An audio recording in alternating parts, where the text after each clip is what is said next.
All right. Tesla Cybertruck explodes outside Trump Tower, Vegas? Question mark.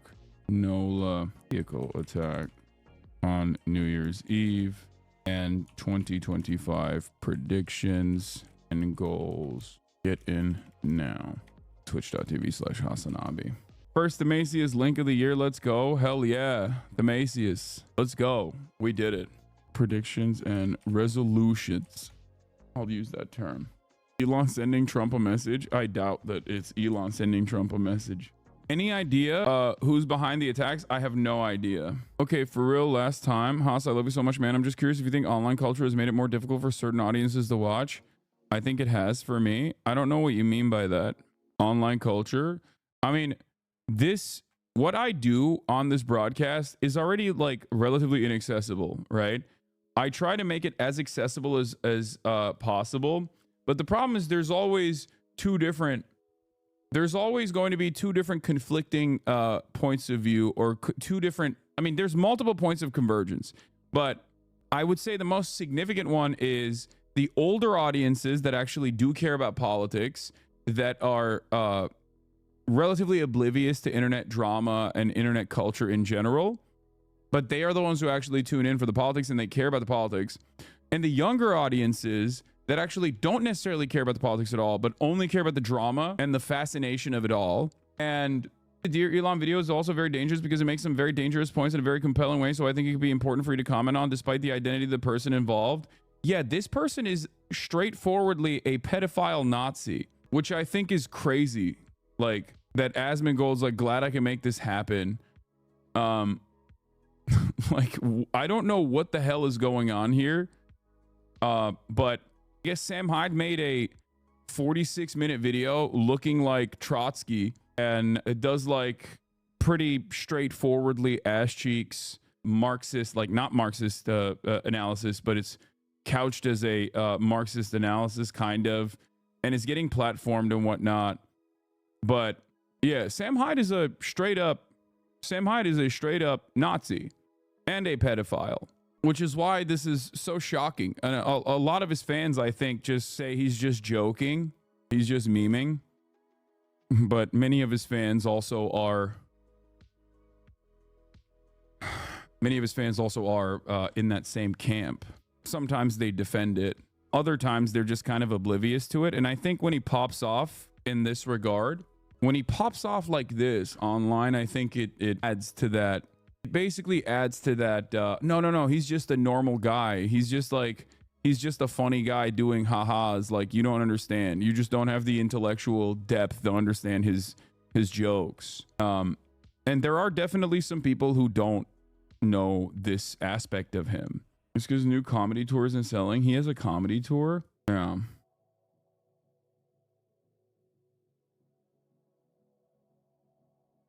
I didn't realize that this was popping off. I didn't realize he made a new deeply unfunny, annoying 14-year-old type humor. No, I think the saddest part about it is that a lot of his fans are older. Like, a lot of his fans are in the Asmongold fandom, like, age as well. Don't lean into drama. You still do that. I don't know if I would consider a pedophile neo-Nazi who has donated to I believe it was Andrew Anglin's legal defense to the tune of $5,000, who has numerous credible accusations of like engaging minors in a very violent way, like sexually assaulting minors, physically assaulting minors, and getting a newfound prominent platform with 13.7 million views as he conducts himself in this like 46-minute video to basically defend his worldview, defend his framework, get a whole bunch of new fans in the process. Yeah, I think it moves beyond that. A person who has also actively talked about jokingly killing me in a self-defense style situation, you know? Jokingly, of course. It was totally not serious, except, you know, if there is a group of people who would, it would be in his fandom, I would say. Incredible stuff. So proud of Asmongold and Moist Critical. Wait, what did Moist Critical do?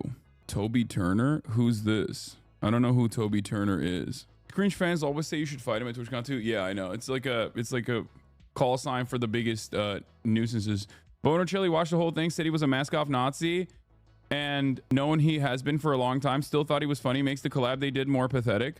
Yeah, that's really interesting that Destiny also said he was an out-and-about Nazi, because it didn't seem like he had any issues basically platforming Sam Hyde when Sam Hyde was talking about how he wanted to murder me.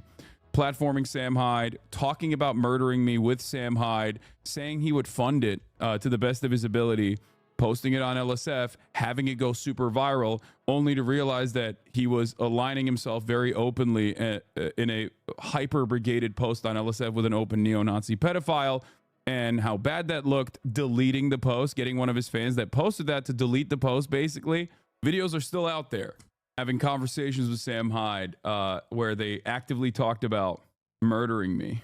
But then again, this is far from the first, nor will it be the last Nazi that he has actually defended.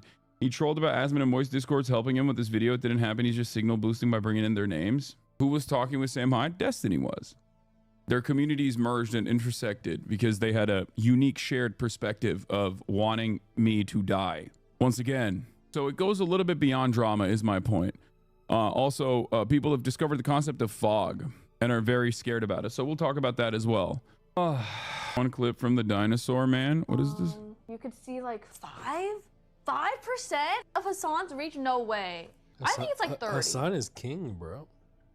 What do you mean 5% of Hassan's reach? Okay, so it's like 10. What are they talking about? People literally touch themselves to Hassan. Do you wish they did that to you? No, why would I wish that? It's just something that happens. Okay, then why are you mentioning it? It's exciting. That's cool. Oh my god, remember that picture Hassan posted? You mean this picture? You just have it up, yeah. He just has it on his phone. Why do you just have it ready? So I'm looking at it. That picture was crazy. I was like, oh my god. Wait, what is happening? Why were they talking about? What is the reach thing that they're talking about? I'm confused by that. Oh, community crossover. You have to stream more with NMP? Yeah, I do. Okay. Well,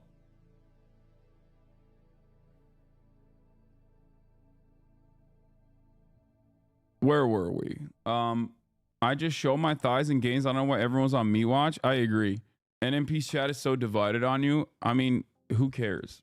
You and Nick are a good combo. Always enjoy that collab. When you're offline, I watch some other cozy streamers and there's a lot of overlap with your audience, believe it or not.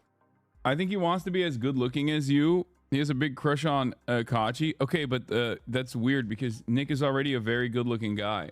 Nick is still impressed by how often you get recognized when y'all go IRL. He mentions it frequently. Yeah, I think it's because Twitch streamers are in a relatively packaged corner on the internet. So it's very different when you're not just like a Twitch streamer, but also a political commentator. It brings obviously a fair bit of awfulness in the sense of, like, you know, death threats and the like, and haters that want to kill you, and media controversy. But it also brings a lot of you know, adoring fans as well. A lot of normies that go outside.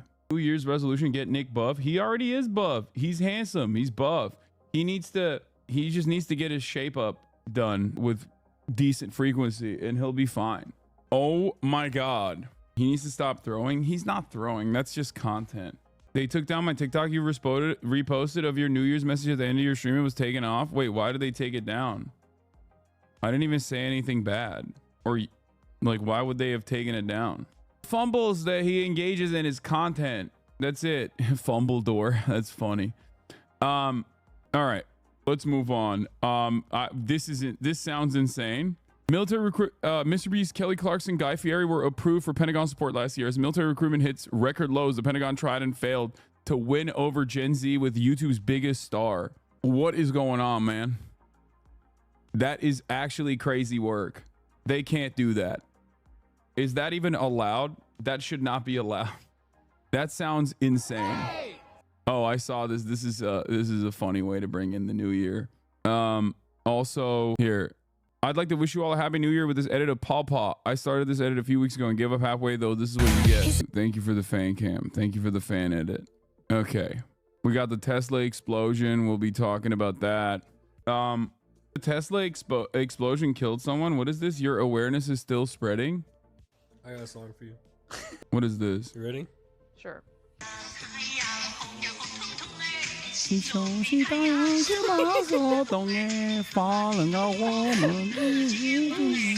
dumb. Did you sing it?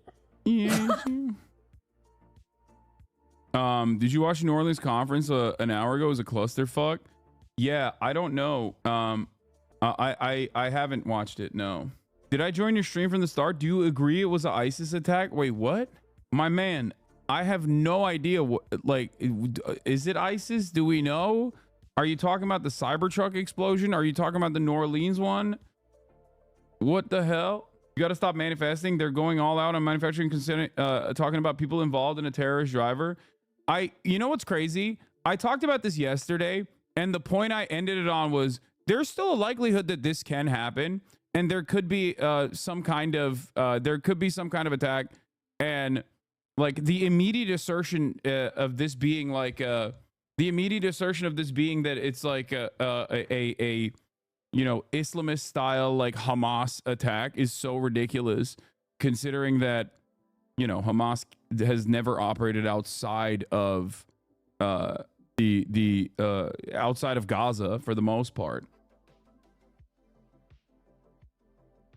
ISIS also is, you know, a cutout of American state assets in general. So if it is actually someone who is like ISIS affiliated, FBI officially identifies Shamsuddin Jabbar, a U.S. citizen from Texas, as the driver of the New Orleans ramming attack.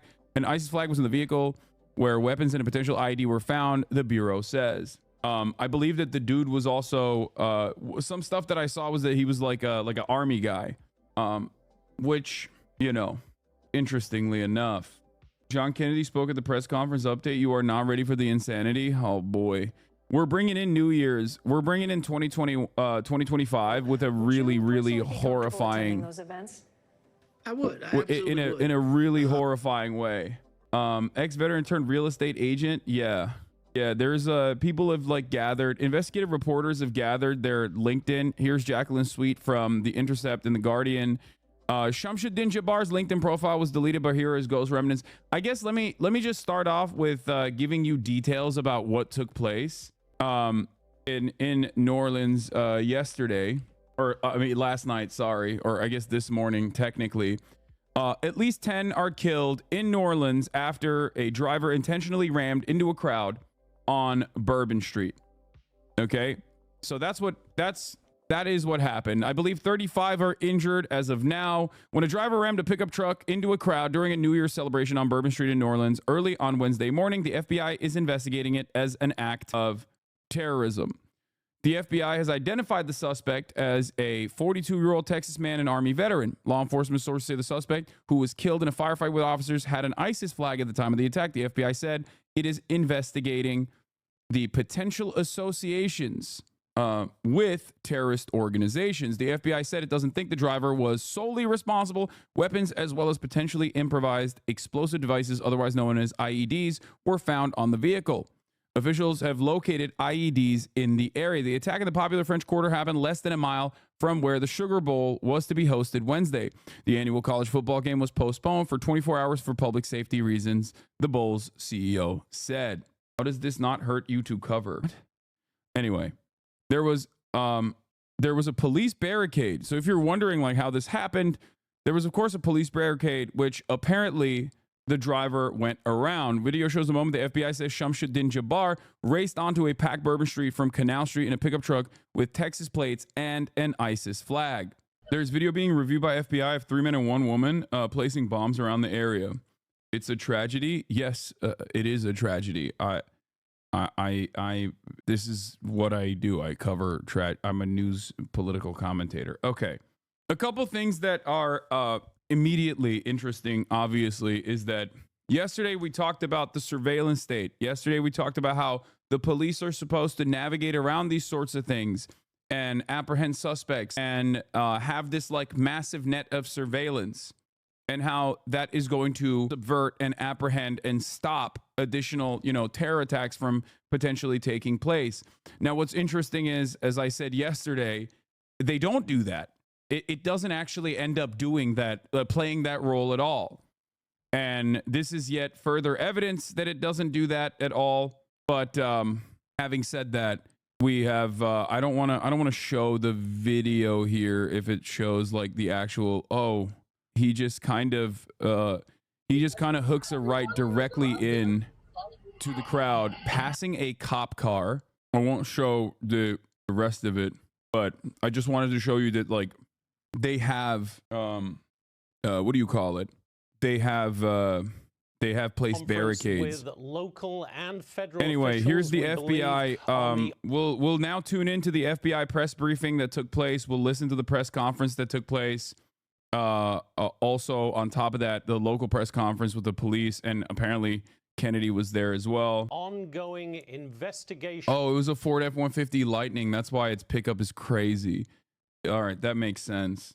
Because it was that right hook turn is like, it's not the most significant factor here, obviously, but like it's a heavier vehicle, and also two, it can accelerate with incredible speed, much faster than an ICE engine car of similar weight.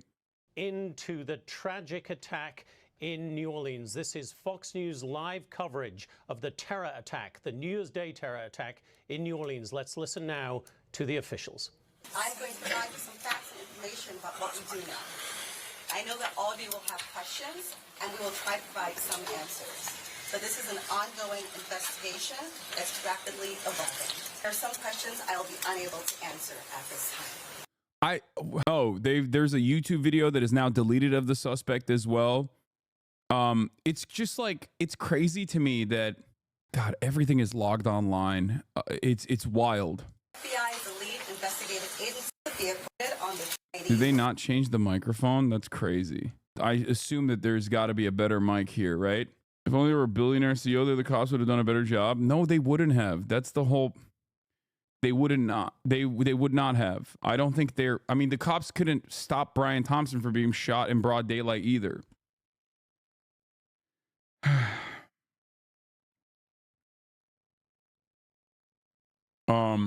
Yeah, CNN has it. I don't think CNN has uploaded it yet, but I will go to the CNN. I will try to find the CNN coverage. Also located in the French Quarter. As of now, 2 IEDs have been found and rendered safe. The FBI's agent bomb technique has our local law enforcement. They're trying to fix the audio, I think. Us. Oh, there it is. The FBI is asking the public's help. We're asking anyone who has information, video, or pictures to provide it to the FBI. We have set up a digital tip line as well as our 1-800 number, 1-800-CALL-FBI. Please provide us with any information that can assist us in this investigation. Once again, thank you for your patience and assistance. For an updated statements or information. Calling it terrorism reads racist. I mean, no, it is. It is definitionally an act of terrorism. The problem is, I guess, that is intentionally vague and almost never applied to white supremacist domestic terrorists, even though they run up the numbers. But it's an act of terror. Like, you 100%. This is colloquially, when you talk about trying to kill as many civilians as possible, that is an act of domestic terror. Okay? Whether it's by car ramming, whether it's by shooting, whether it's by blowing stuff up with IEDs, improvised explosive devices, that is definitionally and colloquially what you would consider to be an act of terrorism. Okay? The fact that he did this with an ISIS flag or potentially converted to Islam and then got radicalized and was potentially working with other people, that doesn't make it more terrorism. And then like someone like Dylan Roof, less terrorism. Those would both be colloquially, and even with the vague interpretation of what the terror designation is, both of those would still be considered acts of terrorism. The problem, of course, is that in many circumstances, when it's a white supremacist domestic shooter or an anti-government far-right extremist of different backgrounds, they are oftentimes not considered terrorists in the same frequency as obviously someone who might be an Islamic revert or someone doing it at the behest of ISIS. Okay, that's the difference. They just don't call the other thing that. But even then, the definition is intentionally vague regardless. Flag was found inside the car, then they hang it up. I don't know if that's the case. What? That seems insane, especially because they, from the videos I saw, I think they hid the flag. Anyway, it is a horrifying tragedy, of course, in an unimaginably violent nation. In a nation where this sort of thing happens all too frequently, if you rob it of the identity markers, death and destruction is incredibly commonplace. Mass shootings are a lot more frequent in this country than any other nation.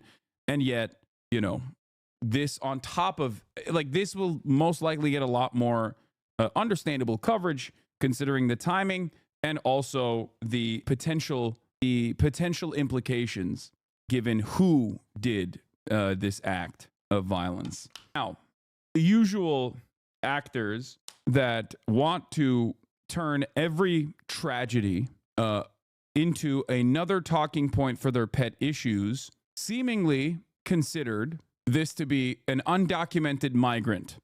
New Orleans terror attackers said to have come across the border in Eagle Pass 2 days ago. Shut the border down. Who did our government bomb lately that is taking it out on innocent Americans? Apparently, the New Orleans car ramming attacker was also a U.S. citizen born and raised in Texas. Also, crime rates are not anywhere close to where they've been in the past, but neither Trump nor Sheep will let facts get in the way of their hateful narrative. Here's the Trump statement. When I said that criminals coming in are far worse than the criminals we have in our country, the statement was constantly refuted by Democrats and the fake news media, but it turned out to be true. Because they are more, like, the right wing is broadly more focused on undocumented migrant crime and consistently trying to portray that as the overarching narrative so they can tie it back to their white nativist immigration strategies. They jumped the gun and immediately went, oh, this is an undocumented migrant, not realizing that this is another type of common narrative that you can always point to, which is Islamic terror, right? So they kind of blew their load a little bit too early, it seems. Apparently, Fox News also tried to hit the human smuggling angle here. The particular truck that was used in this, we know what? That was used in this. We know that it was a rental. We know that it was brought from Texas and it was spotted in Eagle Pass, Texas, back on November 19th. But we understand that the truck does have a history of plate readers. It never actually passed through from Mexico into Eagle Pass. However, the license plate on this truck. I heard he's aligned with ISIS. Damn, Twitter needs to be banned. No, the FBI has said that he is aligned with ISIS. It's not simply a Twitter narrative. Like, people aren't just making that up. Has a history of plate readers at the border in patterns, and I'm quoting, that may be suspicious for human smuggling. When this story first broke, a lot of people wanted to know the identity of the suspect. When you hear human smuggling, you think about the border, and the border has obviously been such a dangerous, ignored problem for this country, with so many of these sleeper cells and terrorists who want to harm Americans illegally crossing our borders. What part of that most alarms you? Well, you know, I've been alarmed by terrorists and criminals crossing our border for some time. In fact, one of the lawsuits that I filed against the Biden administration addressed the fact that the administration was not removing violent criminals who had been convicted and served their time and were subject to removal under federal law. So, and we know that there are a number of other people who've been allowed across our border without any real checking, and that we've got known terrorists among us. This is part of the same pattern. It is very concerning, and I think that we've got a lot of sorting out to do when the new administration takes over. Crazy theory, I know, but isn't it weird that all this lines up with the border stuff to help Trump justify his weird soft invasion plans for Mexico? I mean, it's not.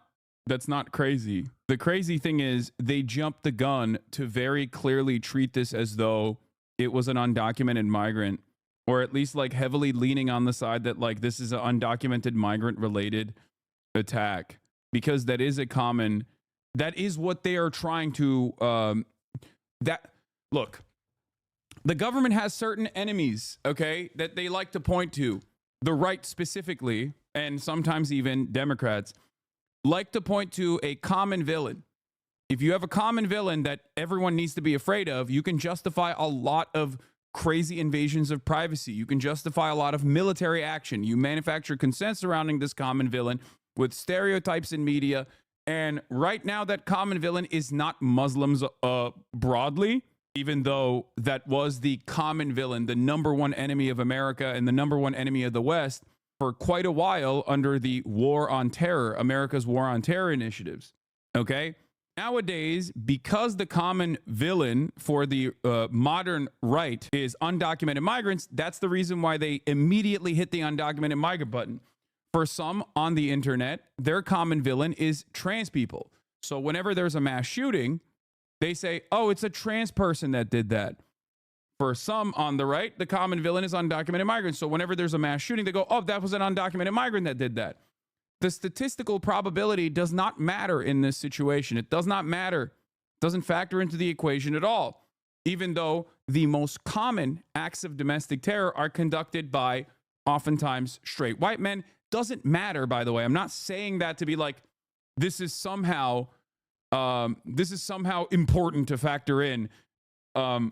It's just that even if you don't engage in any sort of speculation, these people oftentimes do not engage in any sort of statistical analysis. When engaging in this speculation, it's purely to use any sort of violence to contribute to the overarching enemy's narrative that they have.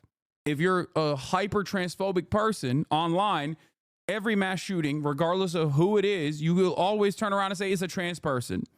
Okay? If you're Islamophobic, during the War on Terror initiatives, during the War on Terror manufacturing consent era, every single time there was another like right winger or whatever that did a mass shooting, everyone would be like, oh, this is a Islamic terror, Islamic terrorism, Islamic terror. Okay.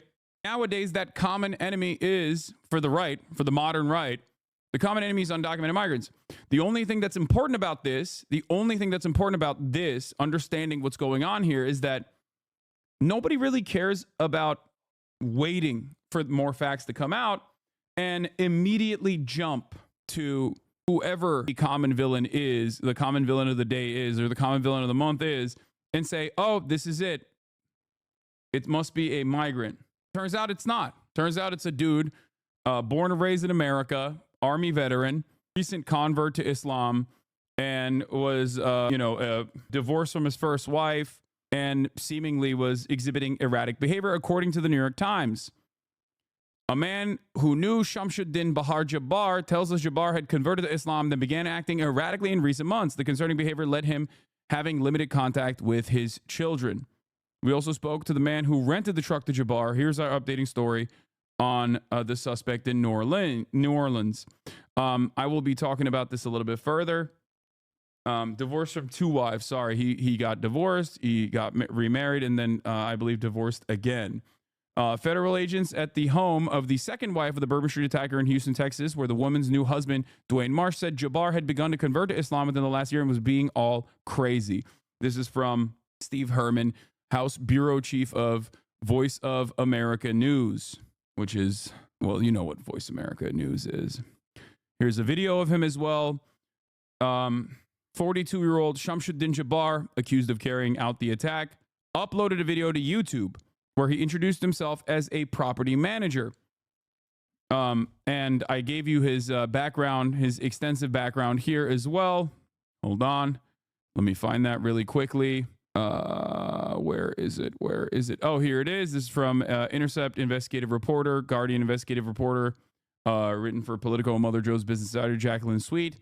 Says Shamsuddin Jabbar's LinkedIn profile was deleted, but here are the ghost remnants. His current job was IT team chief at the U.S. Army Reserve.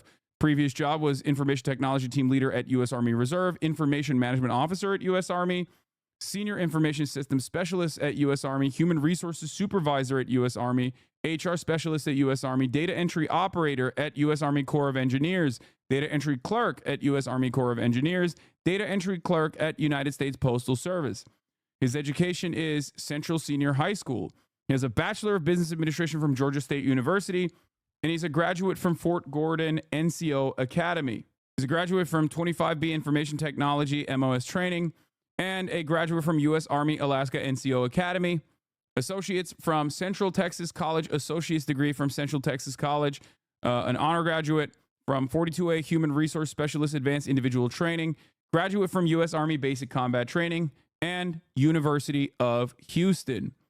Jabbar has several LLCs registered in Texas and Georgia, mostly seem to be real estate related. He had a Twitter account, which is now deleted, where he was active until at least 2021. Previous arrest in 2002 for driving with a suspended license in Texas. Here are some of his posts from his deleted profile. But like I said, or like Jacqueline is reporting, that the last time it seems that he was active on the platform was 2021. So I don't necessarily think that this like translates to his new point of radicalization.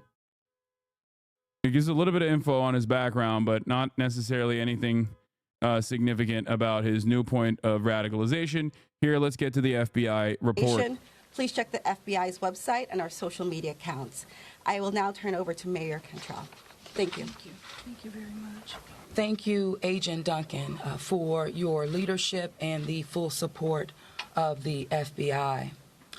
First and foremost, I want to express my deepest condolences to the families and loved ones that were impacted by this tragedy on Bourbon Street and in the heart of the city of New Orleans. And I know that the entire New Orleans City Council grieves along right with me, no doubt about that, and our people and our families. My priority will continue to be to ensure that victims that remain on Bourbon Street now will be serviced and removed as soon as possible. But what? This tragedy in the city of New Orleans. The mission now is to facilitate, support. It's giving PTSD. Look, man, we need to see more on his background before making before speculating. It can be a number of different things. It can be a point of radicalization that a point of radicalization post like PTSD posts, multiple divorces. It can be, I don't know. I mean, the ISIS is fairly closely aligned and affiliated with the American State Department, so that in and of itself is giving cause to speculation as well. It was non-combat. It doesn't matter. You can still get PTSD from even basic training, but that's not exactly the. I mean that is, like I'm saying, it's one thing, that one of many different factors at play here. And coordinate safety procedures to keep our residents and our visitors safe. Can we please think about the poor Muslims that will suffer Islamophobia across the West? This person right here, Anglo Pigeon, is 100% saying this as bait. Okay? They're saying this as bait so that they can turn around and clip the reactions to what he's saying, to turn around and post it on Twitter to be like, oh, see, Hassan only cares about Muslims and the safety of Muslims, even though this is a damning indication that all Muslims are dangerous. Okay? That's what it is. And in an effort to be as charitable as possible, I'm going to ban this person. Inbred, you inbred Mosey scum. Inbred Mosey, deport them all. There it is. That's cool, man. He just knew that his time was coming, his ban was coming, and he just couldn't. Okay? Let me explain something very quickly.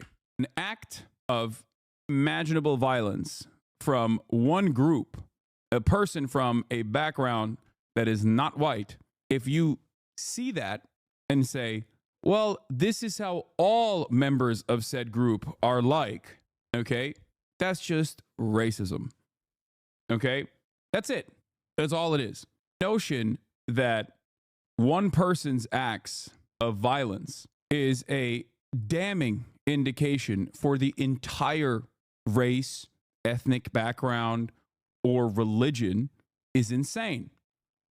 And it's the same as, for example, assuming that all Jewish people love what Israel is doing and across the board are on board with it and want to eviscerate Palestinian children. Okay? That's it. That's anti-Semitic, and it is bigoted thinking. It's stupid thinking. You understand? That's not how this works. Having said that, let's get back to this person's YouTube video. Good evening. I'm Shamsuddin Jabbar, property manager with Blue Meadow Properties and team lead at the Midas Group at Core Realty. I just want to say hello and let you know a little bit about me. So I'm born and raised in Beaumont, Texas, and now live in Houston. And I've been here all my life, with the exception of traveling for the military, where I spent 10 years as a human resources specialist and IT specialist, where I learned the meaning of great service and what it means to be responsive and take everything seriously, dotting I's and crossing T's to make sure that things go off without a hitch. So I've taken those skills and applied them to my career as a real estate agent, where I feel like what really sets me apart from other agents is my ability to be able to, one, be a fierce negotiator. To criticize Israel is not anti-Semitism, in my honest opinion. I am the number one critique of Israel, number one criticizer of Israel, and am routinely falsely smeared as an anti-Semite for that reason. Of course, criticizing Israel is not anti-Semitism, but the assumption that all Jews love Israel and or any sort of conflation between Zionism and Judaism is anti-Semitic, no matter who is doing that conflation. Be a Christian supporter of Israel, it can be a Jewish supporter of Israel, or it can be a Christian or Jewish not supporter of Israel. It does not matter. It can be Candace Owens making that conflation. It's still anti-Semitic. It could be Jake Tapper making that conflation, or Joe Brandon making that conflation, and it still serves an anti-Semitic purpose. So not only do I brilliantly market your property to make sure it gets sold as quickly as possible, or gets... It's remarkable how seemingly normal this guy comes across, by the way, in this video. At least as quickly as possible, but I'm also going to take every ounce of energy and putting it into negotiating for you and for your property to get the best deal that you can possibly get for it. So once we get to the closing table, all the I's are going to be dotted, all the T's are going to be crossed, everything's going to go off without a hitch, and that is my word that I'm giving to you as your real estate agent. So if that's the type of agent you're looking for, reach out to me. You see my phone number on the page. If not, it's 832-774-9718. Give me a call. And even if you don't want to have me as your agent, call me with any questions you may have. So even if you're a first-time home buyer or you're an experienced real estate investor and you're just looking for somebody to help you with doing some analysis on some properties that you're looking at, either way, give me a call. I'm glad to help anytime, and I'm looking forward to talking to you.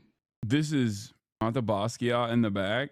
Only reason Republicans are government are coming out in support, not pulling the Lib City card. Super Bowl is there here in a month. We must protect Capitol. When black on black mass killings happen on Bourbon, we're scrutinized last a day in the media. People are saying there's red flags. How? Yeah, I don't know what you guys are talking about in terms of the red flags, because that just reads as like a fairly normal person.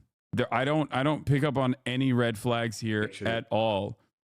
I think what makes this unique is apparently his recent radicalization.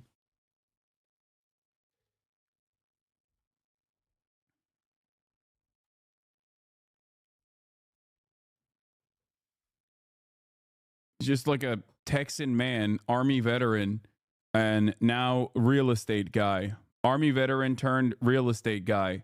There are a million people like him. Like, I think in comparison to the Christmas market act of terror in Germany, in Magdeburg, that dude's social media footprint was insane. That dude's social media footprint was the ramblings of a psychotic madman who was ultra racist, ultra Islamophobic, AFD aligned. He was making the rounds on many other far right websites online. That one profiles like a mass shooter waiting to happen, or a terrorist waiting to erupt at any given moment. This person, so far, his profile online, what we can recover of his profile online, does not showcase a footprint that is consistent with what you normally see from people like this. Safe. Gone to the hospital along with Chief Kirkpatrick to visit our police officers, and considering their injuries, they're doing well.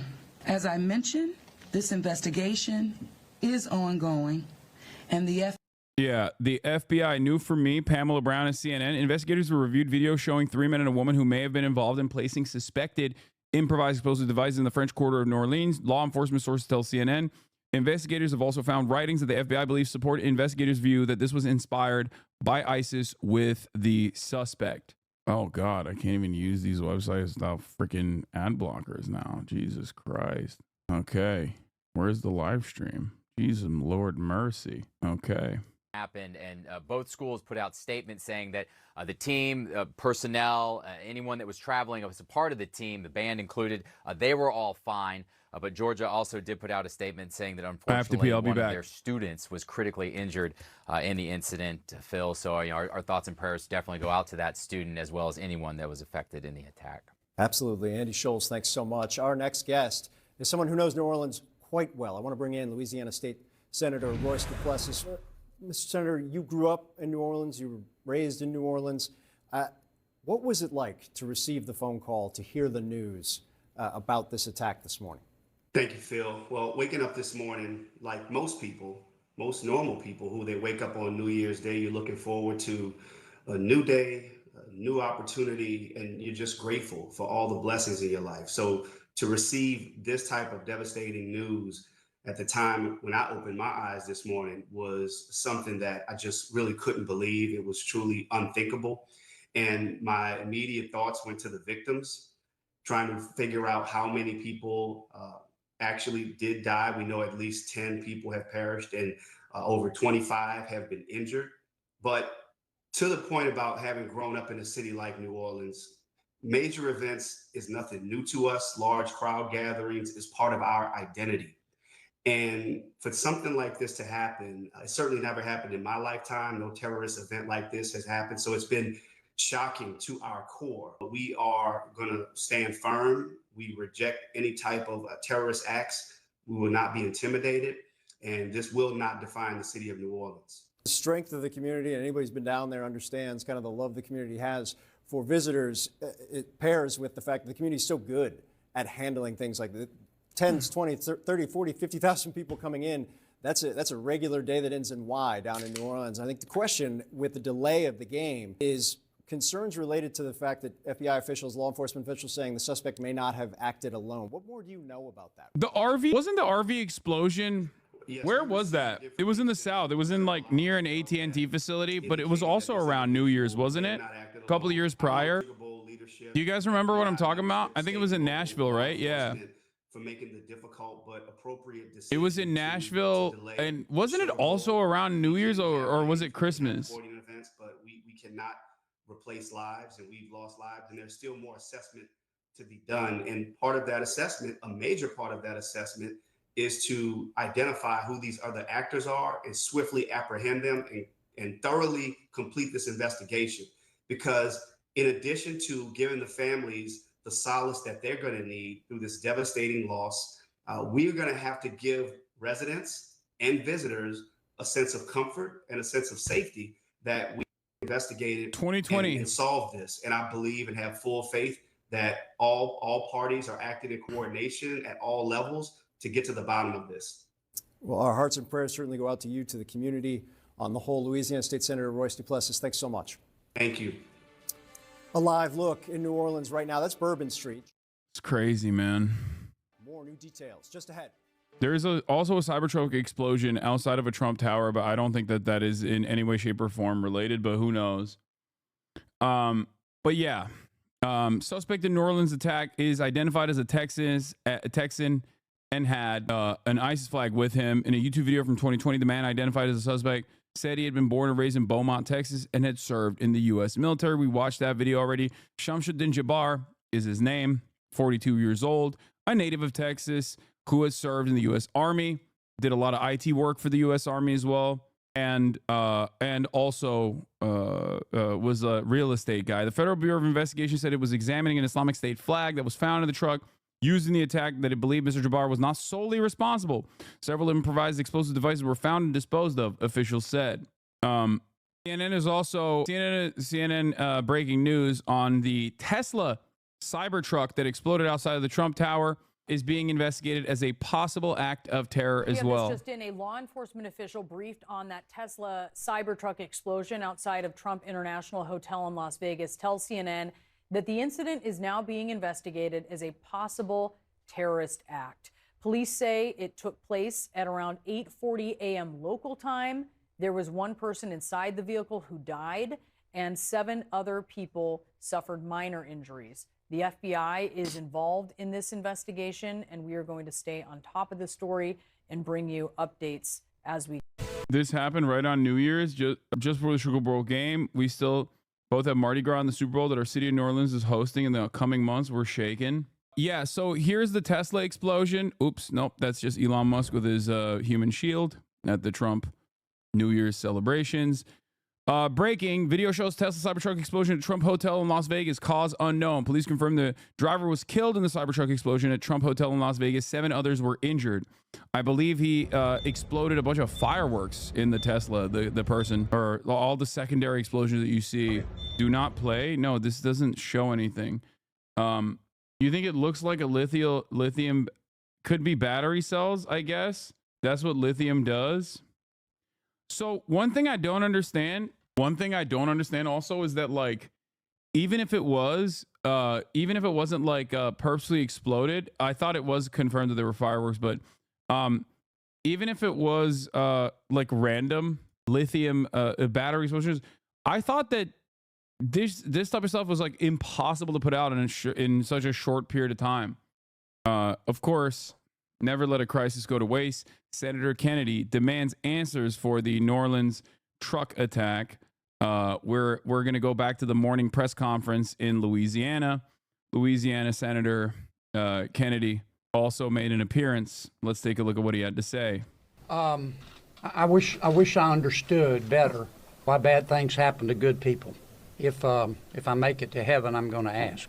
For those people who don't believe in objective evil, all you have to do is look at what happened in our city early this morning.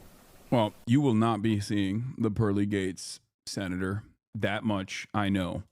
I am, if this doesn't trigger the gag reflex of every American, every fair-minded American, I'll be very surprised. I'm here because these are my people. I'm here because these are my people's friends. I'm here because there are a lot of Louisianians that are scared at night.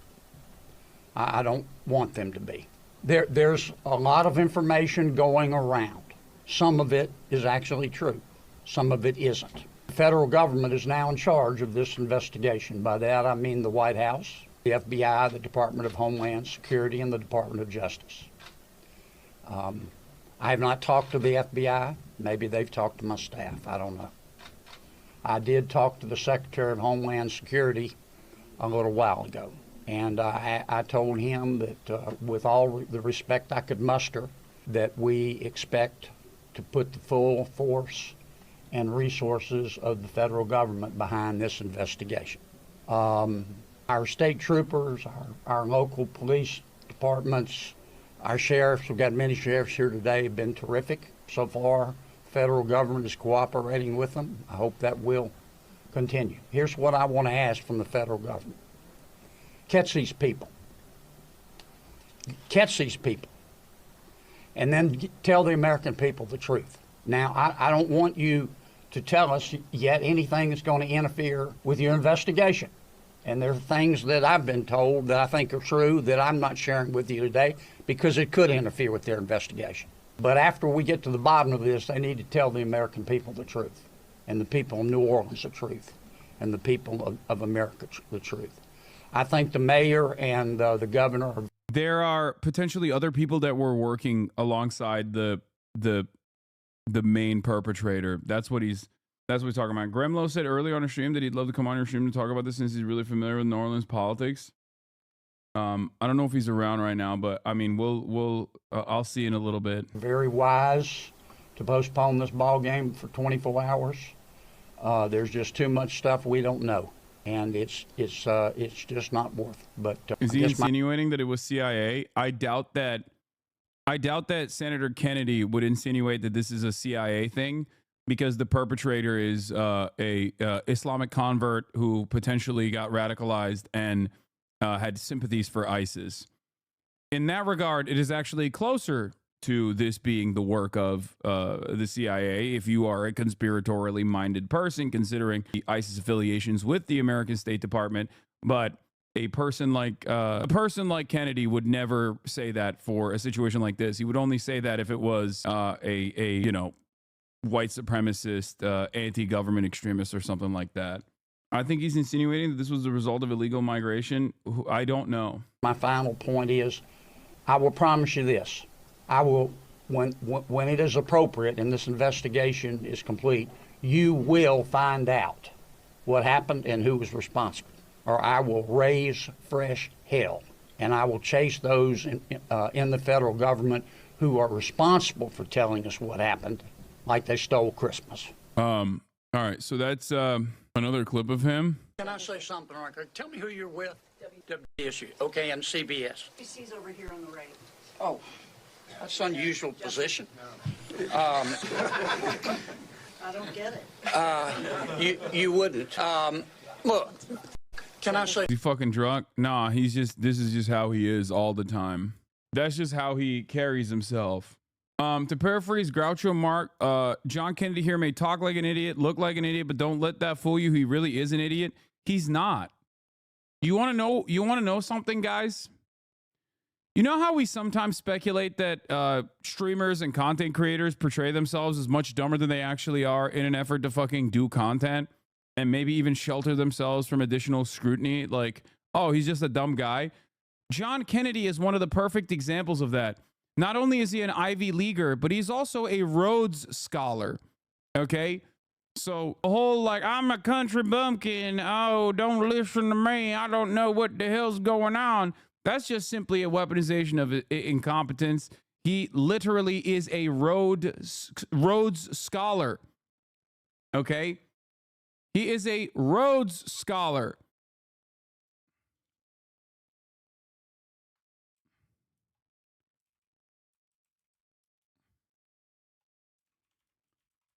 So all of that is just an act.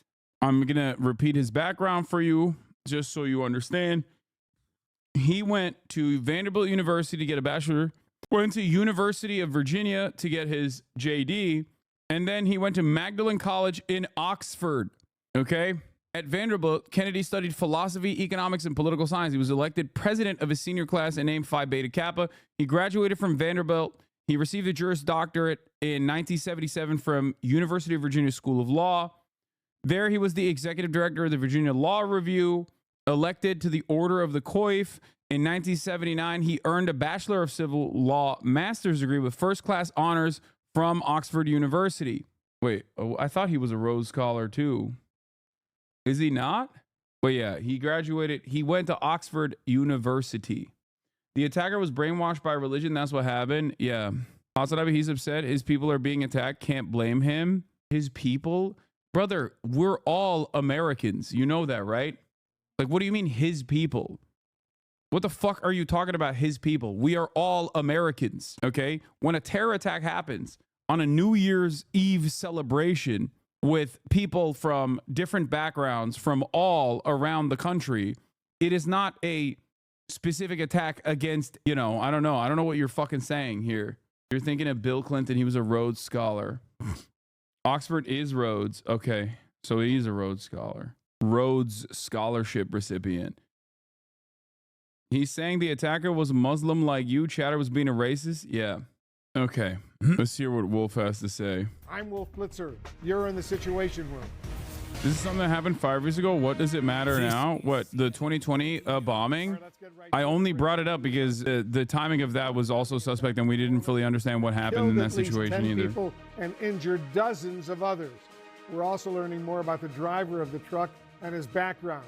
CNN's Kyung La is standing by with new reporting, new information just coming in. But first, let's go to CNN's Omar Jimenez, who's on the scene for us in New Orleans. Omar, first of all, give us the latest on the investigation and the video now being reviewed by authorities. Yeah, well, so for starters, we knew the FBI did not believe that this driver was solely responsible for what happened, to use their words. And we also knew from them that they found an ISIS flag in the vehicle along with a potential This IED. is so weird, dude. Why do people do this? Close up of the officer's weapon in New Orleans. What is that pink stuff? It's just light, dude. It's light. Okay. Investigators have reviewed 25,000 likes. 3 men and a It's woman just who light. they believe may have been involved in placing suspected IEDs in the French Quarter, and that investigators also found writings that they believe support their going theory that this was inspired by ISIS. Of course, comes on top of the flag that was found as well. And we know the FBI has said for most of the day that they have been investigating this as an act of terrorism. Now, there were also questions about how exactly this vehicle got around barricades that were installed years ago to sort of to try and prevent this very thing from happening. Well, we're getting a glimpse of kind of how this happened, specifically from some surveillance video from a business across the street from the key intersection here. It's actually the intersection behind me from where I'm standing. You see a white pickup truck come down Canal Street, essentially behind where I am now. And then a police officer, what appears to be, is sort of blocking Bourbon Street. But what you do see is that white pickup truck goes around that police officer and then goes into Bourbon Street, where, again, we know this attack unfolded. And we got a little clue from law enforcement today who told us that, well, those barriers just weren't working. The driver didn't get away. He got out with a gun and then got shot and killed in the gun battle. Instead, they put that took place afterwards in front of some of those. I think 2 cops were injured as well, right, in the process. Some of this happening, but that this person went around these vehicles onto the sidewalk and was able to evade some of those barriers. Now, there were a lot of extra people in town for a big college football game between Notre Dame and the University of Georgia. We also know from a shop owner that the crowds were still packed on the streets at around 3 a.m. when this attack actually unfolded. Why are you reporting if you know none of the details? Busy. We know that football game was pushed an extra day, but at the heart of this, are you talking to me or are you talking to CNN? Because I'm not reporting on anything. I'm not there. CNN is reporting on the details that we do know of that is confirmed. After this attack that happened in just a few minutes, Wolf. So awful and so sad indeed. Omar, I want you to stand by. I want to bring in our senior investigative correspondent, Kyung La, right now. Kyung, what more are... Why is this declared terrorism? Dude, if this was a white dude, okay, who drove a pickup truck into this crowded Bourbon Street New Year's celebration, okay, New Year's Eve celebration, it would still be an act of terrorism. Terrorism as a definition is intentionally vague and oftentimes politically applied towards enemies of the American state. Having said that, however, it like in the most basic definition of terrorism, trying to kill as many civilians as possible in an effort to, I don't know, create like a race war, or in an effort to say that you love ISIS, for example, would still fit that same would still fit that same definition. Objectively, this is, there's nothing weird about considering this an act of terror. Titled Leadership. Now, authorities do confirm that he served in the U.S. Army. We do have a picture of him from that photo that was posted on Facebook from the U.S. Army. This is a picture of him in 2013. It's a Facebook post from the U.S. Army again, and he's identified in this photo as an Army Staff Sergeant working as an information technology team chief for the 82nd Airborne Division's 1st Brigade Combat Team, and that was back then in 2013. He also posted an online resume where he describes how he graduated from Central Texas College in 2010 and he received a bachelor's degree from Georgia State University in 2017. Georgia State does confirm that he did attend there and did graduate. And Texas records also show that he had a real estate license from 2019 and it expired in 2023. And then the last thing, Wolf, that we found really interesting, because it sort of lays the financial picture of his life currently, is that he was in a divorce with his first wife, and that in 2012, she had sued him for child support. But in 2022, he had submitted an email talking about how he was struggling financially. He wrote that he had fallen behind in house payments, that he feared that he was nearing foreclosure, that he was behind more than $27,000 in payments. He also wrote that the business that he had talked about in that YouTube video, that it had also not made money. He'd lost $28,000 and he was $16,000 in credit card debt, Wolf. Lots of new information. Kyung-La, thank you. Omar Jimenez, thanks to you as well. I want to break all of this down with our law enforcement experts. Andrew McCabe, let me start with you. What are the next steps right now for the FBI, and you're a former deputy director of the FBI, as they try to determine who the individuals placing these improvised explosive devices in the area are? Absolutely, Wolf. That is priority one for the FBI right now, to identify and locate those individuals who they have captured in the surveillance video, placing the IED devices, which at least two of which have been rendered safe, and therefore are probably providing the Bureau with some evidence that they can use to compare to the device and the other evidence that's been recovered from the truck. And so they may have a solid forensic connection between the IEDs, which would only confirm their suspicion that those three men and one woman are related to or working in concert with the driver of the truck. So that's the biggest potential threat the Bureau is probably focused on right now. And they are doing all the things that we have seen in these sorts of situations in the past. They are scouring video coverage to try to locate those folks and track their movements last night as they led up to the moment of placing the IEDs. They're trying to locate places to search. They're trying to locate individuals who might know something about those folks. So it's a lot of activity going on focused in that direction. Critically important information they got to find out. Mary Ellen O'Toole, you're a former senior FBI profiler. What could these IEDs tell you about the perpetrator's intention? Does that suggest to you that a larger attack was indeed planned? Certainly, and thank you for having me on. The IEDs will be very There's a lot that make up a very normal narrative, and then there are some aspects of this that I consider to be a little like weird. How the fuck does a guy like divorced dad, army veteran, all this stuff, right? Divorced dad, army veteran, under debt, that makes up a very common thread for a point of radicalization for a lot of people. The ISIS shit, on the other hand, is weird. Like converting to Islam and then becoming like an ISIS supporter. That stuff,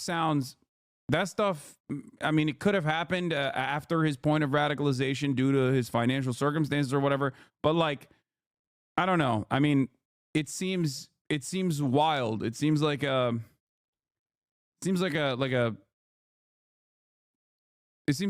thread from I don't know, what people oftentimes point to in Europe, even if there's no evidence for it whatsoever. Designed and constructed so that they would actually be weapons of lethality as well. So that goes to the intent. Especially considering his like extensive background in the military. Charles Ramsey is with us as well, the former Washington, D.C. police chief, former police commissioner in Philadelphia. Chief Ramsey, what are the challenges for law enforcement right now? What are you implying by that? I don't know. I'm saying that while conducting this investigation. Well, first of all, we all know the French.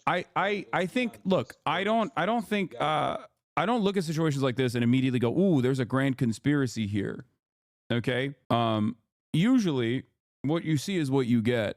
Having said that, however, I would say that it could very well be the entry point into his radicalization was initially his material conditions that then cause him to go fucking nutso mode and then get radicalized, convert to Islam, and then get radicalized online. The very fact that he had people working with him potentially is also strange.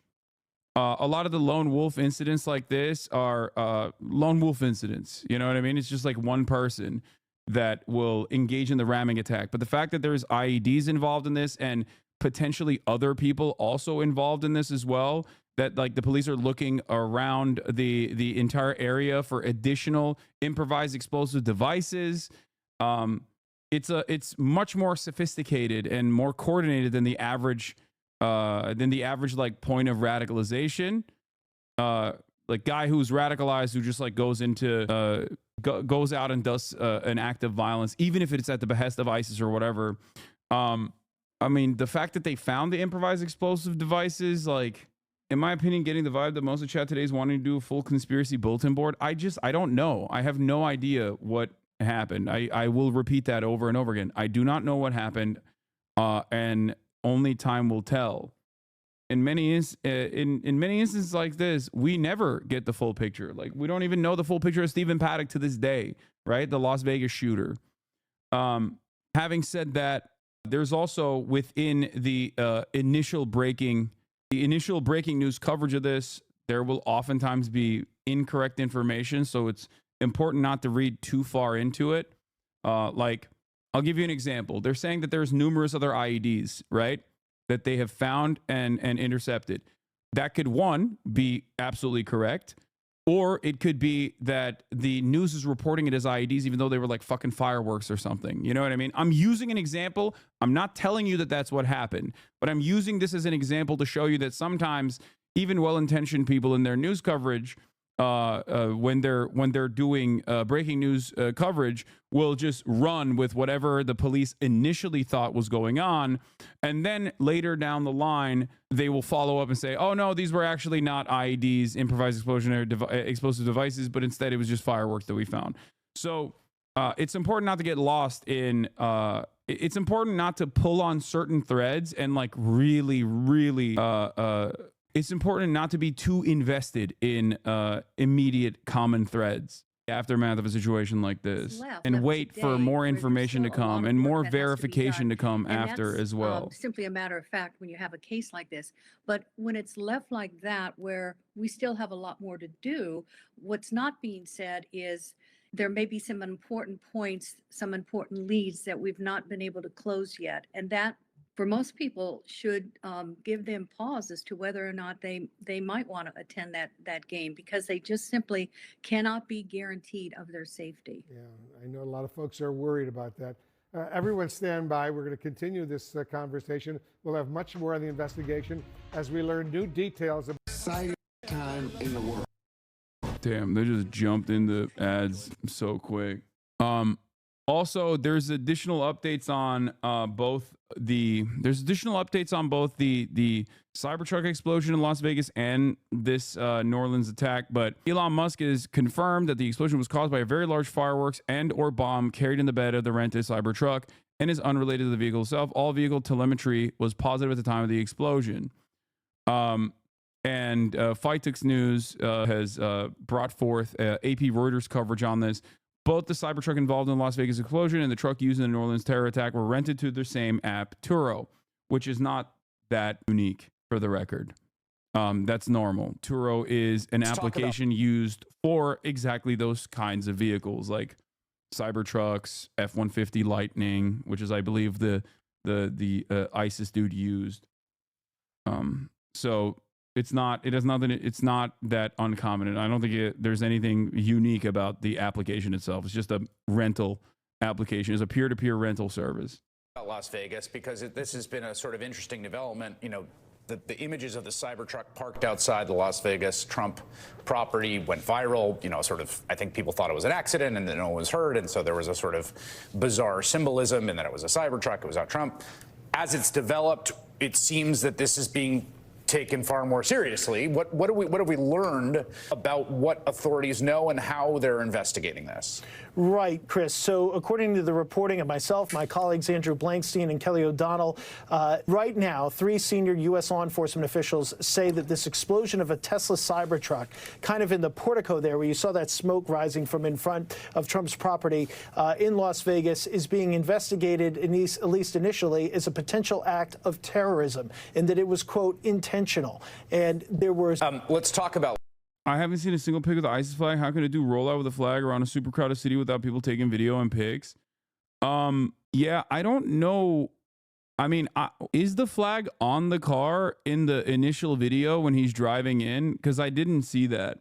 Like, I don't know when the flag was planted on the car. It might have been covered. It's on, but wrapped up on the back. Oh, okay. So it was rolled up.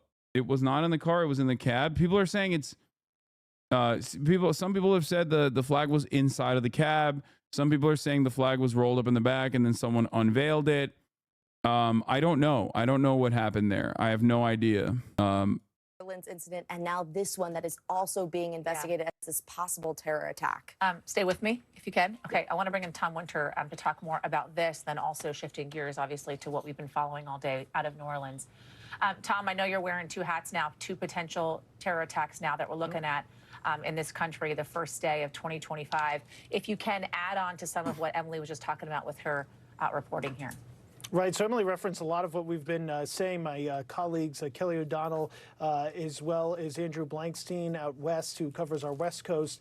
Basically, there's some then things look that they into found in it. the course Are you of the talking to me? investigation, I the way will that look the into car it. explodes. And Elon Musk, by the way, has actually just put out on his X platform that he owns details about this, saying there was either some sort of fireworks that were packed in the bed of the truck or a low explosive device. It looks to me like it could actually be a combination of both, using fireworks as a means of creating a detonation that eventually creates the car being on fire, as you're seeing here. This is after the detonation occurs, this video that's taken. I've seen some surveillance video. We're just trying to make sure that we're going to be able to use it and show it to you, that shows the back of the Cybertruck in the bed, as Musk describes, effectively kind of blowing out. This is not a truck bomb. This is not a Oklahoma City type level of explosion. This person would not be standing there if that was the case, but it is something that is being looked at as an intentional act. And the belief now is that it could become a terrorist attack. There are going to be other steps that are going to be taken at Trump properties, but it's not yet clear as far as if there's any sort of additional existential threat. One thing I do want to point out, when we look at these type of incidents involving Trump, involving a Cybertruck and Musk, whoever did this knows that we're in the process of confirming a name, knows that this is going to get a lot of attention.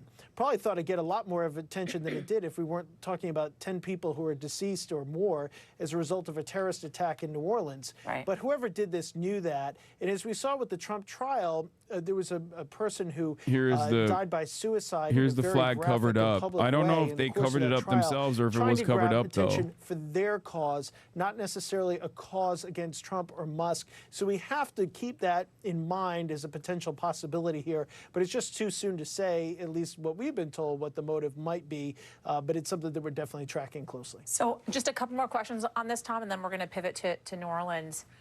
What is leading authorities here to say that they're investigating a possible terror attack? Is there anything that we can kind of put our thumb on to know as to why they see that as a potential motive?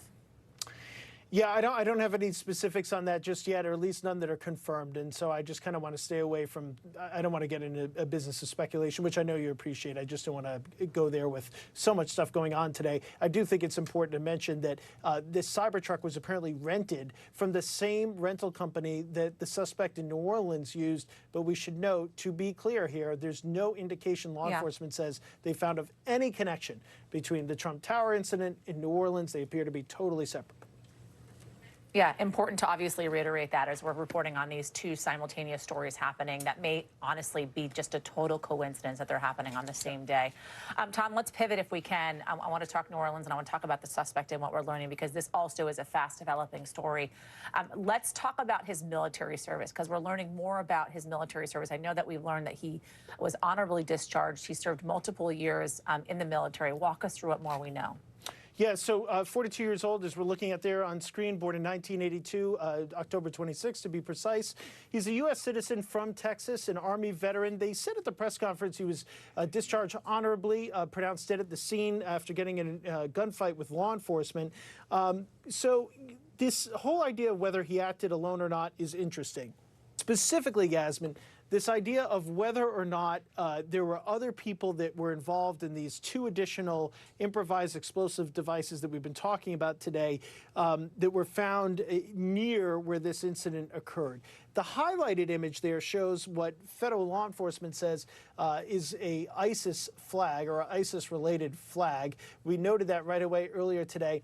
By the way, Sayfullo Saipov, who is an individual who was convicted of the West Side Highway vehicle ramming attack, talked about putting a flag on the back of his pickup truck also rented from a different company, also rented, but thought the NYPD would see the flag and immediately engage with him. So this is not the first time this idea has come up. But basically, we've got these two improvised explosive devices that were found outside the vehicle, found in New Orleans. There were some individuals kind of around those that were seen on surveillance video. Not clear whether or not they just observed those things and said, well, that's a little suspicious, or whether they were involved in putting them there. That's what the FBI is kind of circling. Yeah, they're both here, EVs. They were both they were both rented through Turo. Is that he didn't act alone doesn't mean that. But I don't know if there's any like through line here. It's just like. So we just have to keep all those things in mind. So we know two big things that they're going to be looking at when they're learning more about this individual, right? It is the travel, if he traveled overseas at all, who he interacted with during that travel, and also his social media history, right? What he was looking into. And we know, obviously, having covered terror attacks previously, especially ISIS-inspired terror attacks, oftentimes the interactions happen online, especially with individuals that are based here in the United States. Walk us through, Tom, what we're learning as the investigation progresses as to his travel and his social media history. Sure. So there is an indication of travel, and I've been looking down just because we've gotten so many notes and so many different things that have come through from my colleagues and I. But as far as the travel goes, there are some things that are seen over the course of his history in 2023 specifically. They're looking into possible travel that he took between Cairo, Egypt, and JFK that occurred in June of 2023, and then a week and a half later to back to JFK. That would have been on July 3rd. And then there was another trip that they're looking into, a possible trip between Atlanta and Toronto, which was a round trip that took place several days afterwards. What was that travel about? What was he up to? What was he doing in Cairo? Was he seeing the sights, or was he up to something that he shouldn't have been? Did he have further travel from there? That's something that the U.S. will certainly look at. The FBI has the ability to look at as a member of the intelligence community, but that's where the rest of the U.S. intelligence community that looks at things overseas, specifically the Central Intelligence Agency, the NSA, and other agencies can get involved with, as well as this is well within their purview. Even though he's a U.S. citizen, they could start to look at things abroad about, was he meeting with anybody who's known to them? So all sorts of things that they'll take a peek at here in the days coming forward. Hours coming forward. How active are they, Tom? Because I know years ago they were much more active, and I'm not quite sure where they are now when it comes to monitoring kind of social media activities between some of these terrorist organizations and individuals here in the United States. I mean, how active are they in kind of online intelligence monitoring of that now? I think you've seen this year several high-profile incidents that have been stopped as a result of aggressive investigation work that has occurred globally. And so how that specifically happens or comes together is something that law enforcement keeps to themselves, and not something that we would typically tip off somebody as to how certain things happen, whether it involves social media or some other sort of form of communication. They're in as many places as they lawfully try to be, and that's pretty much all I would be able to offer on that. All right.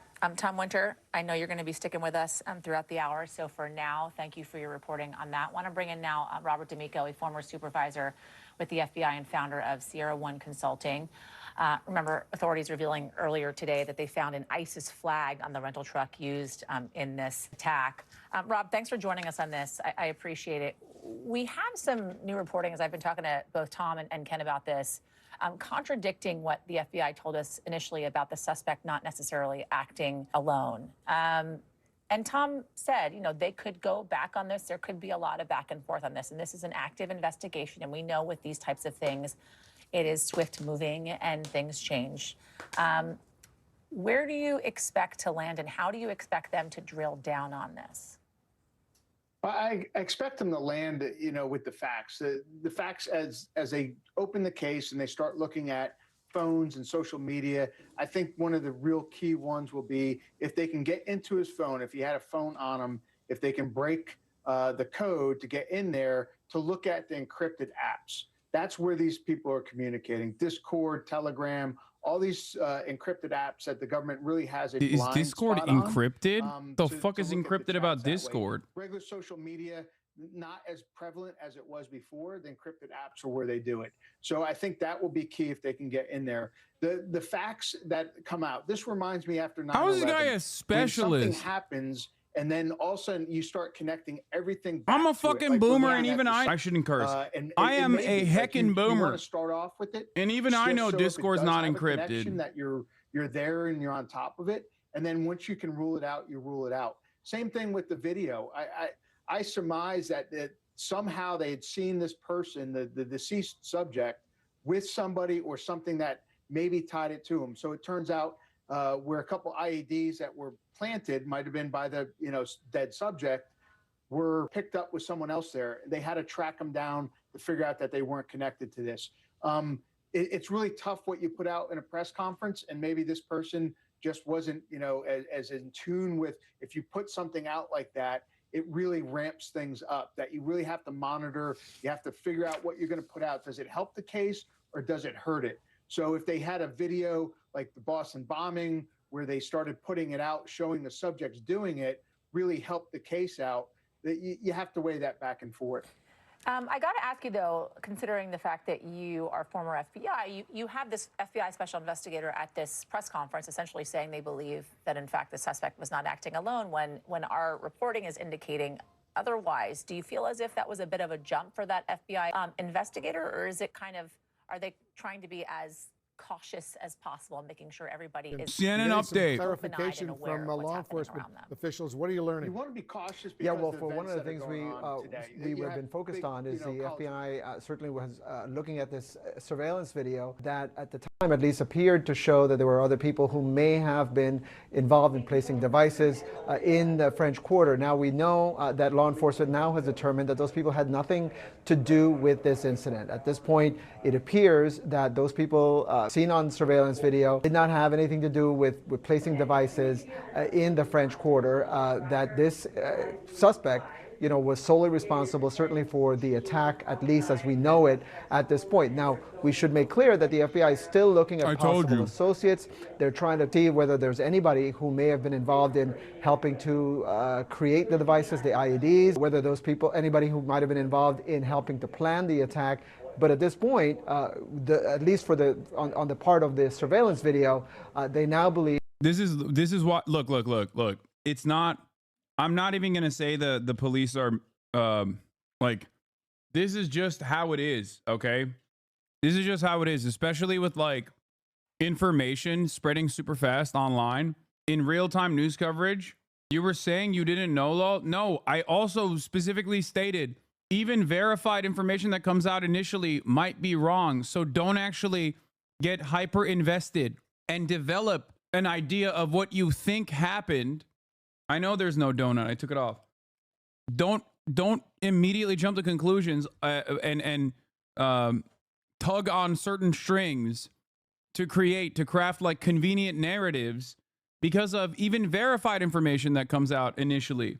Yeah, I said even verified information could be wrong. And don't jump to conclusions. That those people had absolutely nothing to do with this actual attack that happened this morning, Wolf. All right, important information indeed. Thanks very much, Evan, for that.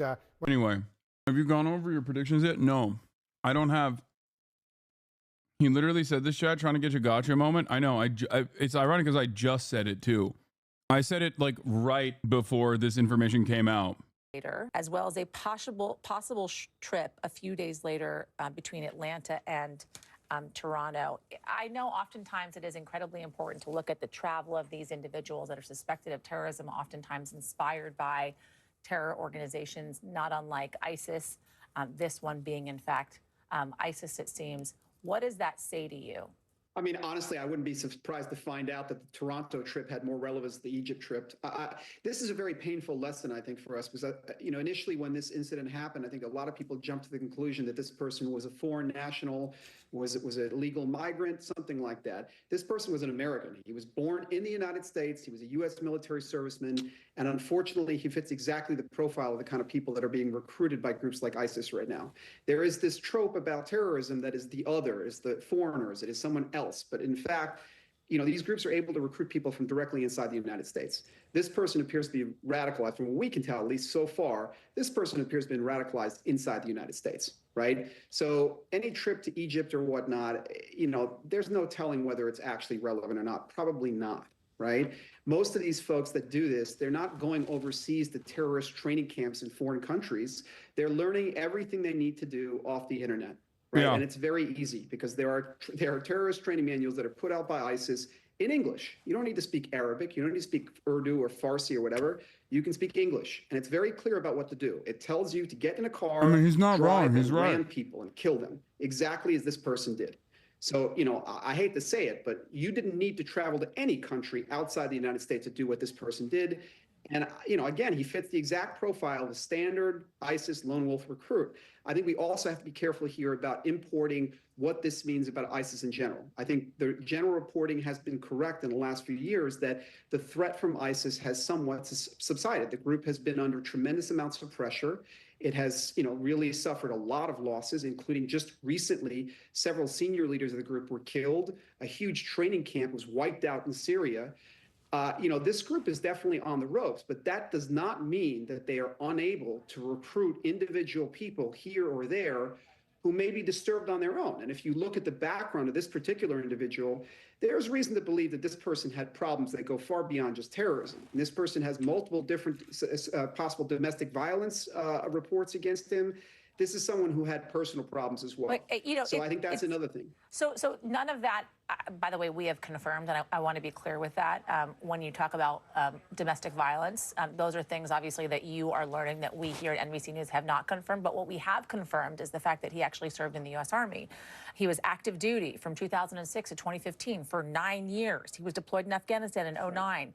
He served for the Army Reserves for 5 years as well, honorably discharged, as I mentioned, as a staff sergeant. How do you go from that to extremist who plows down 10 plus individuals, killing them, injuring 30 plus as well in New Orleans on New Year's Day?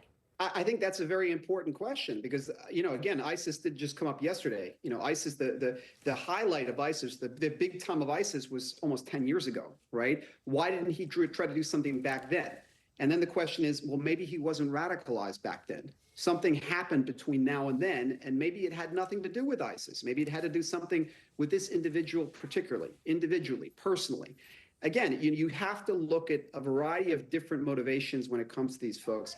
It's not always just politics. Sometimes there's personal turmoil, there's other events. And again, it's remarkable, but if you look at what happened at Fort Hood, you know, that what was that, like 15 years ago, 16 years ago? Same exact thing, a U.S. military serviceman, someone that had been in the military for quite some time. This tends to happen. It is not, unfortunately, as unique as we might wish or we might think.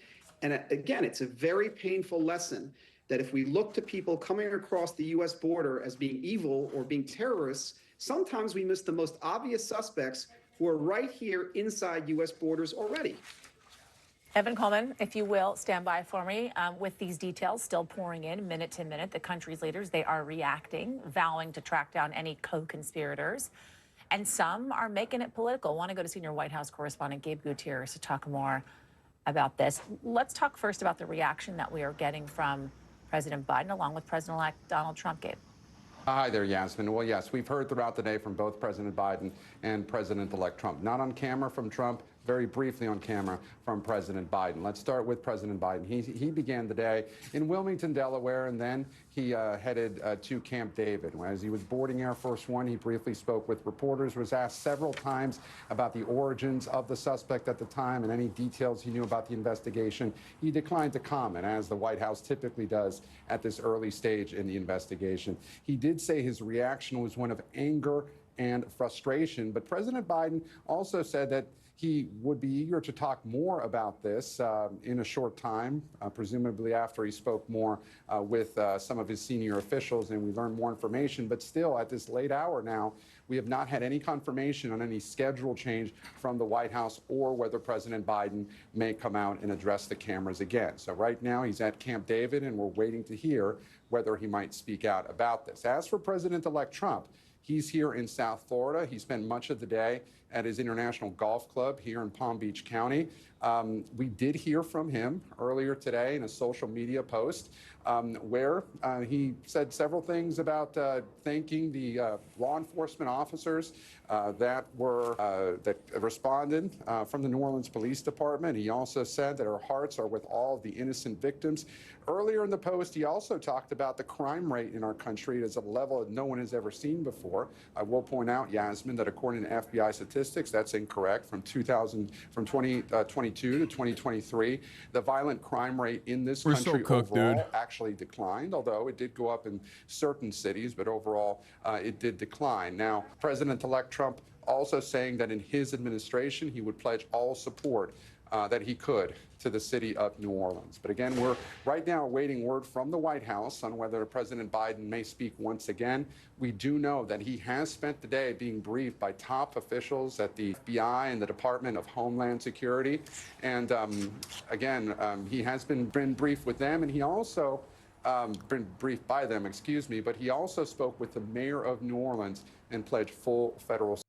It's like crazy because they literally are so one note on one narrative that they failed to recognize that this is another comfortable narrative that they can also rely on, which is Islamic radicalization and crime.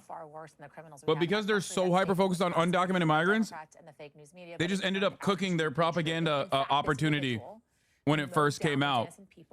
In New Orleans, they blew their load on undocumented migrants when they could have just been like, this is classic Islam. For 9 years, served in the Army Reserves for 5 years as well. We are 19 days away from President-elect Donald Trump's inauguration in Washington, D.C.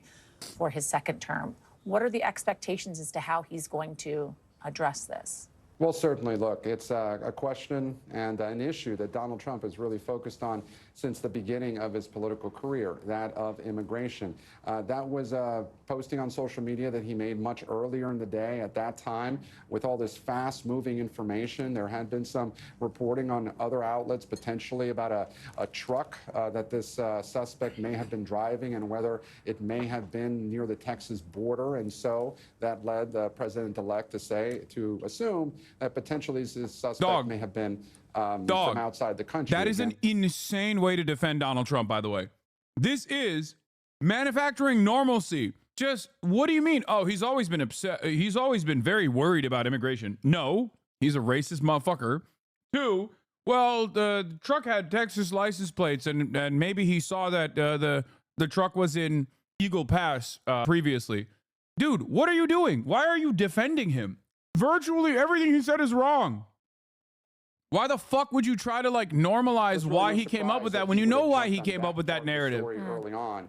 Again, though, we have not heard from the president-elect for several hours, though, and we're waiting to see if he has any additional comments now that the FBI has put out more information. And again, waiting to hear if we're going to be seeing and/or hearing publicly from the president this evening. Gabe Gutierrez, for now, thank you. We are learning more about the terrifying moments on the ground during and after the deadly attack on Bourbon Street in New Orleans. Take a listen to these witnesses recounting what they saw there and wondering how this happened at all. It was very, very loud. I mean, it just was this huge boom and crunch. Yeah. And then just the people yelling. And you guys had just walked right across the street. Where were you guys at? We had come from about 2 blocks down from a parking garage, the Roosevelt parking garage, and we're coming through this intersection right here on Bourbon when it happened. From what I recall, he was in this lane and just took a hard right and punched it, is what it seemed to be like. So I don't know how he did it because there were all the cars. It was literally 3 or 4. I mean, it's 3 lane, but there was also people parked over on the side. So, I mean, it was just hectic and chaotic. I don't know how he was able to get through the barricade or whatever, get enough speed. There is multiple pedicab drivers and carts there. And fortunately, one of the girls that he hit her cart, she didn't have passengers, but it was the other gentleman who had passengers. That's what he hit, and they were just all on the ground. I mean, I was just going to say, so you guys saw this happen. What did you guys do next? It was kind of like a surreal moment, and my husband, he just grabbed me and he was like, let's go, get out, let's get out of here. It was so surreal, you know. I think we did kind of go into that fight or flight mode and chose flight in that instance, you know, to get ourselves out of here and safe. I mean, your hotel It's right here, yeah. right there. Yep.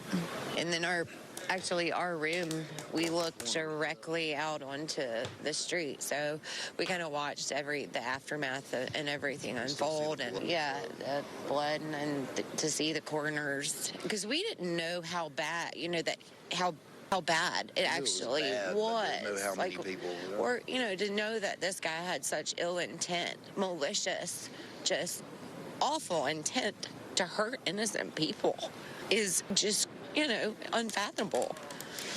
The attacker died after the wreck. It's not the wreck that killed him. He got out of the car and started shooting, and the cops killed him. The ambulance is coming in knowing to go, you know, that they have to go get bodies out of the French Quarter.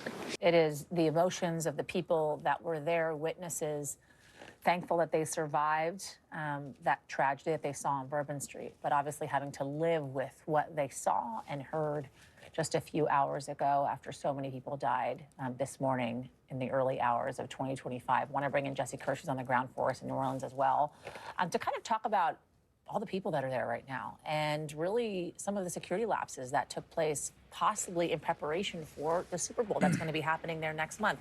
Let's walk through the Sugar Bowl, which we now know has been delayed, Jesse, for 24 hours.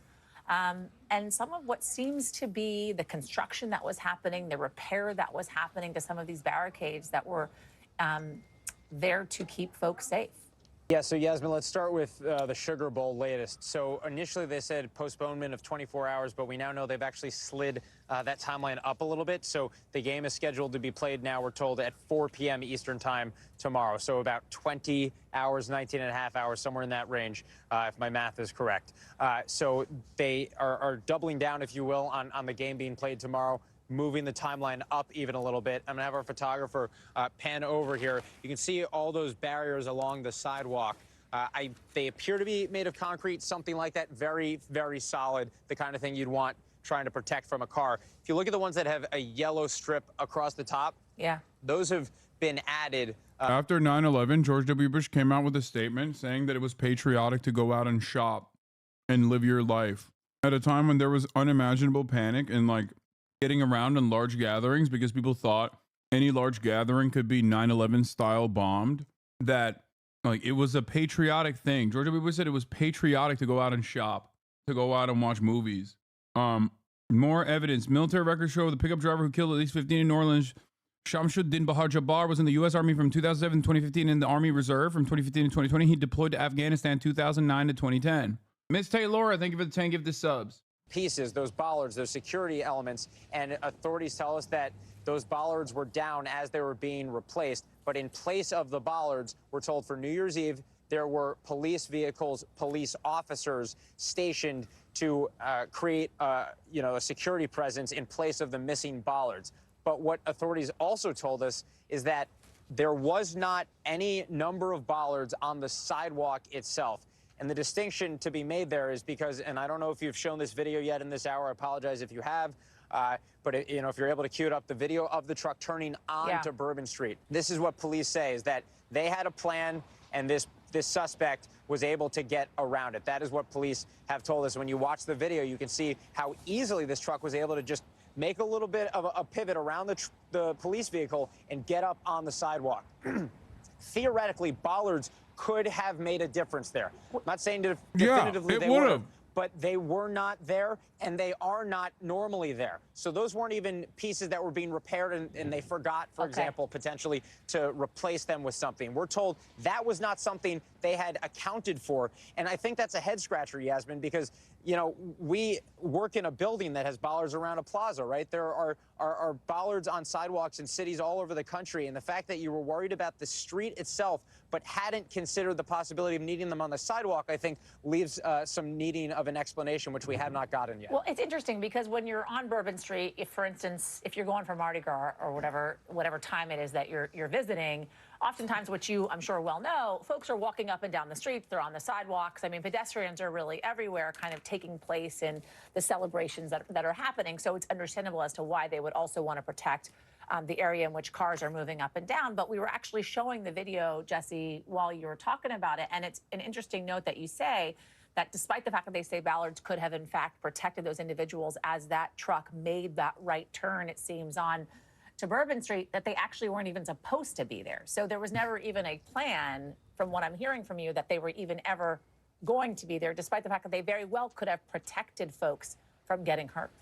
Yeah, the one Chatter's right. The one time a cop doesn't fucking park on a goddamn sidewalk. The one time the cops are like, "Oh, I shouldn't park on the sidewalk. There's a lot of foot traffic," and look what happens. I think it raises the question of why you didn't have it on the sidewalks as well. And I had asked authorities earlier today if this is something they thought was just impossible, would never happen, or just something they hadn't accounted for. That they thought it was impossible. It has literally happened before. They were accounting for potentially happening. It wasn't something they thought would be happening.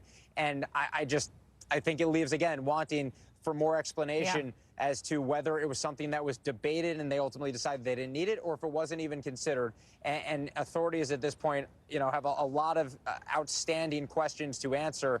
And what we got from that press conference today was they didn't want to get into investigative details because they're in the midst of the investigation, don't want it to jeopardize the investigation. We hear that all the time, and there's certainly merit to that, in many instances, of investigating when things happen. But there were also multiple more questions about that, and an acknowledgement from authorities that there may be deficiencies that they're going to improve upon, but they also didn't specify exactly how they're going to improve upon them. And they also didn't specify at the press conference what makes them confident that they can host a game here tomorrow safely. I did speak with a member of City Council after that press conference. She was present at the press conference, didn't speak there, and I asked her, I said, does she think that it is safe to have a football game here this week? And she said, there are so many resources that have been flooded in here to support this city that they can have a safe game. So you can imagine there's just a lot more of a law enforcement presence, it would seem. Certainly the FBI is leading that investigation. Federal partners, I saw a DHS vehicle, Department of Homeland Security vehicle out here earlier, seeing that they have added more barriers today. And of course, they're just, on alert, and you'd think the fans are that much more alert in light of what happened. But, I think it's still not exactly clear what they have found to make them feel exactly confident about moving forward tomorrow. But they have. What's ridiculous is people in this chat will laugh about this. What are you talking about, dude? Slowing down the pace, they're speeding up the pace of trying to return to. Like, why are you fantasizing about a community that's like supposedly laughing about this shit? Like, they're not. No one is laughing about this. This is a fucking heinous tragedy. What are you talking about? A heinous crime. What the fuck is funny? In New Orleans. As we mentioned earlier, the number had previously been 10. We now have confirmation that number has gone up to 12 individuals who lost their life in the early hours of 2025 in that truck ramming. The only ironic aspects of this is, like, obviously immediately hitting the most impactful part of this, which is, how will this hurt football? Like, they literally were just like, oh, but we also have a massive event coming up, and it's football, and this is football country. We got to do football, and they're literally going with it. They're going forward with it. They're like, yeah, no, it's fine. We still have football. They were going to delay it, and then they're like, we can't delay it. We're actually going to make it even earlier. Ironic parts of this that lend itself to satire would be police incompetence and the interest in, that's not funny. No, that is not funny. It's gallows humor. It is how fucking shitty our lives are in general. It's not like haha funny. It's more like, holy shit, what do you do in this situation? Anyway, we're not doing that any longer. I'm not explaining jokes in 2025 as much. The areas in which this individual, the suspect, attacked, I can't help but think back to the Bataclan attack in Paris, in which many individuals lost their lives that day, and they went after soft targets, right? We have known for a long time these types of individuals go for soft targets because that is when people are most vulnerable. Talk to me first about your reaction to what you heard. Okay, let's cover the CNN update. Apparently, according to CNN source, Cybertruck explosion in Las Vegas involved explosives that include fireworks, gas tanks, and canopy fuel. Authorities believe that it was connected to a detonation system controlled by the driver. That source also revealed what was inside the truck, explosives that included fireworks, gas tanks, and camping fuel, and authorities believe that that was connected to a detonation system controlled by the driver. We're also hearing this same sentiment from Elon Musk, who tweeted out that they have now confirmed that the explosion was caused by very large fireworks and/or a bomb carried in the bed of the rented Cybertruck and is unrelated to the vehicle itself. So he was clear to say that this was not an issue with the Cybertruck. And the sheriff also earlier said that they are checking for secondary devices. They're investigating many different leads, but he was clear to say that there does not appear to be any further threat to the Las Vegas community. That source also revealed what was inside the truck, explosives that included fireworks, gas tanks, and camping fuel, and authorities believe that that was connected to a detonation system controlled by the driver. We're also hearing this same sentiment from Elon Musk, who tweeted out that they have now confirmed that the explosion was caused by very large fireworks and/or a bomb carried in the bed of the rented Cybertruck and is unrelated to the vehicle itself. So he was clear to say that this was not an issue with the Cybertruck.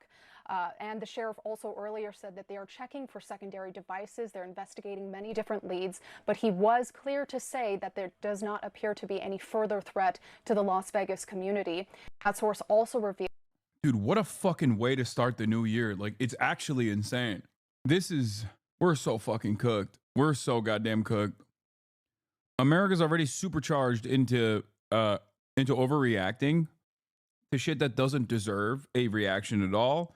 These are things that do deserve a reaction. So people are going to somehow figure out a way to even lose their minds further. All of this happening right as the Trump admin is coming into power makes things even scarier.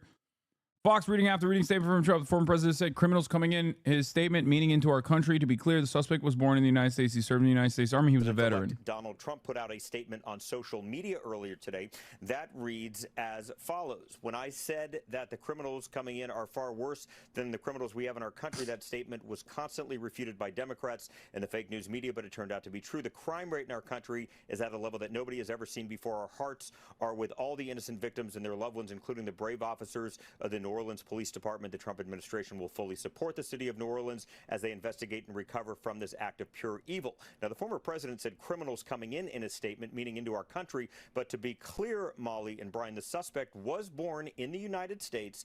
He served in the United States Army. He was a veteran. The FBI is the lead agency in this investigation, going through the social media and any other accounts associated with the suspect. But that President-elect Donald Trump put out a statement on social media earlier today. It's daytime, Fox, yes. Also, Trump has a unique opportunity to double down and say, I don't care. He was undocumented in my heart. And then Fox will have to defend him. You're going to open the doors to let the public in. At that point, they go. The very fact that that's actually something that could happen is so damning. Like, he did it. He did it with Obama, with a birth certificate. He did it with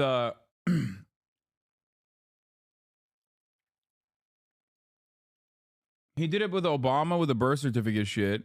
He did it with the cats and dogs, like Haitians are eating cats and dogs shit. He's just like double down, triple down. There's no punishment for it. He won the fucking election afterwards. Might be the case as well. A couple things I want to tick through here, because we are getting now confirmation and an adjustment from the FBI in which they are now saying, Evie, that 15 people have now died from the attack in New Orleans. So initially that number had been 10 in the early hours of today. That number went up to 12 just a couple of minutes ago. They have adjusted that number to now being 15 individuals who have lost their lives to this horrific terror attack on Bourbon Street in New Orleans. And as we now know, also double-digit multiple people also still in the hospital being treated for their injuries as well. The other thing, Evie, that you touched upon that I think is important to be clear on is whether or not this was a lone actor or someone who worked in coordination with other individuals. As we heard from the press conference a couple of hours ago, in fact, they mentioned that there was a possibility he may have, in fact, worked with other individuals, asking the public for help had they had any interaction with this individual, this suspect, in the last few days or so, to please reach out to them. And at least 6 were instantly, clearly deceased and they were trying to get everybody just to stay inside, but everyone had just completely disappeared. City and federal officials are saying the suspect drove around police barricades that were set up to try to stop a vehicle from barreling down that street. Officials saying the suspect was, quote, hell-bent on killing as many people as possible. And according to law enforcement officials, that suspect was also allegedly firing a gun as he drove through that crowd. He was shot and killed then by police when he got out of his vehicle with an assault rifle, officials have said. At least 2 officers were wounded while engaging that suspect, and the FBI is now investigating this as an act of terrorism. And at this hour, we're also learning that the FBI says it found what can be described as improvised explosive devices. Look, why is that's the cop car? Of that's why. Okay, I was like, I didn't understand at first because I think people are posting the photo of this pickup being like, there is no flag in this pickup. But I think that's the cop pickup. that attack. Multiple law enforcement officials telling ABC News that those devices that were found at the scene are apparently viable explosive devices. We want to kick things off here with ABC News senior investigative correspondent Aaron Katersky, who's got the latest for us. Aaron? It looks like the suspect's truck in still images. I'm telling you not to get duped. Suspicion that there may be additional suspects came from surveillance footage that appeared to show individuals, multiple individuals, planting what could be explosive devices in the French Quarter. That is why, in part, the FBI said there could be a range of suspects beyond the one found deceased at the scene responsible for the vehicle ramming itself.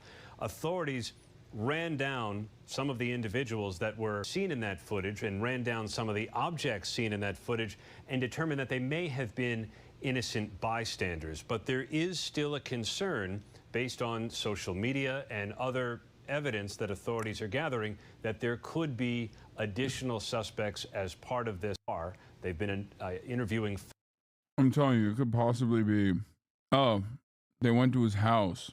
Jesus Christ. If he's ISIL line that we should call it what it is, another case of domestic right-wing extremism in the U.S., yeah, good luck. No one will see it that way. But this guy is one of the suspected, it's a possible suspect that they let go, basically, because they realized they had nothing to do with the attack. For starters, it's an absolute key that you find those people because they are the loose link. Maybe there's others, but at least that they are a loose link as to where this case is going and what is their intentions. If you're willing to drop IEDs in a urban area after a guy has just car rammed it, I mean, you are a dangerous person. And are they moving on to another location? Is there somebody else involved? And again, we don't know enough about this suspect. Maybe the FBI and New Orleans police do. You know, what are the circumstances around this event? In other words, who did he talk to? Why did he come to New Orleans? This was coordinated with more people than him. Maybe only he and these other X number of people came to New Orleans, but there's just another component to this, or it feels like there is, that the FBI has to get their arms around because nothing is going to feel safe until you know the answers of these other associates, whether they be in New Orleans or someplace else. And Bob, I want to pick up there with you because we know that this individual was from Houston, Texas. We know that there is an ongoing FBI investigation that's happening right now as we speak at a location in Houston, Texas that the FBI field office there says is associated with this New Orleans investigation. We don't know the nature of that investigation. All we know is that it's associated with what's going on in New Orleans, again, according to the FBI. We also know the background of this individual, a U.S. Army veteran who had served overseas in Afghanistan for a time in non-combat roles. He was in human resources and IT for the Army and then for the Army Reserve as well. How much of this investigation hinges on the suspect's background, and how do you put together that background? Sure, you're going to look for deployments, see if he's deployed abroad in any fashion to the Mideast. Apparently he was not. Here's the thing, Jay. You take that plate, you take what you have at a crime scene, and you run with it in different directions, of course, but considering what you have. So you have a plate, a Texas plate, and you're going to go back to your plate readers all the way to Texas and see if you can follow this individual and create a timeline to see who he spoke with. You're going to see if he also has a phone. You're going to get search warrants for his home and any devices he may have. and see what that shows you. Who's the last person he talked to on the phone before he did this? It's really important just to put that all in place, to find any co-conspirators, if there are some, and how he put those bombs, IEDs together. These pipe bombs are not hard to do. You can go online and figure them out. Unfortunately, you can. And so did he do that? How long was he planning this? His credit cards, where did he buy these things? This is a really intense investigation. However, for the time being, who else is involved? And that's the key point.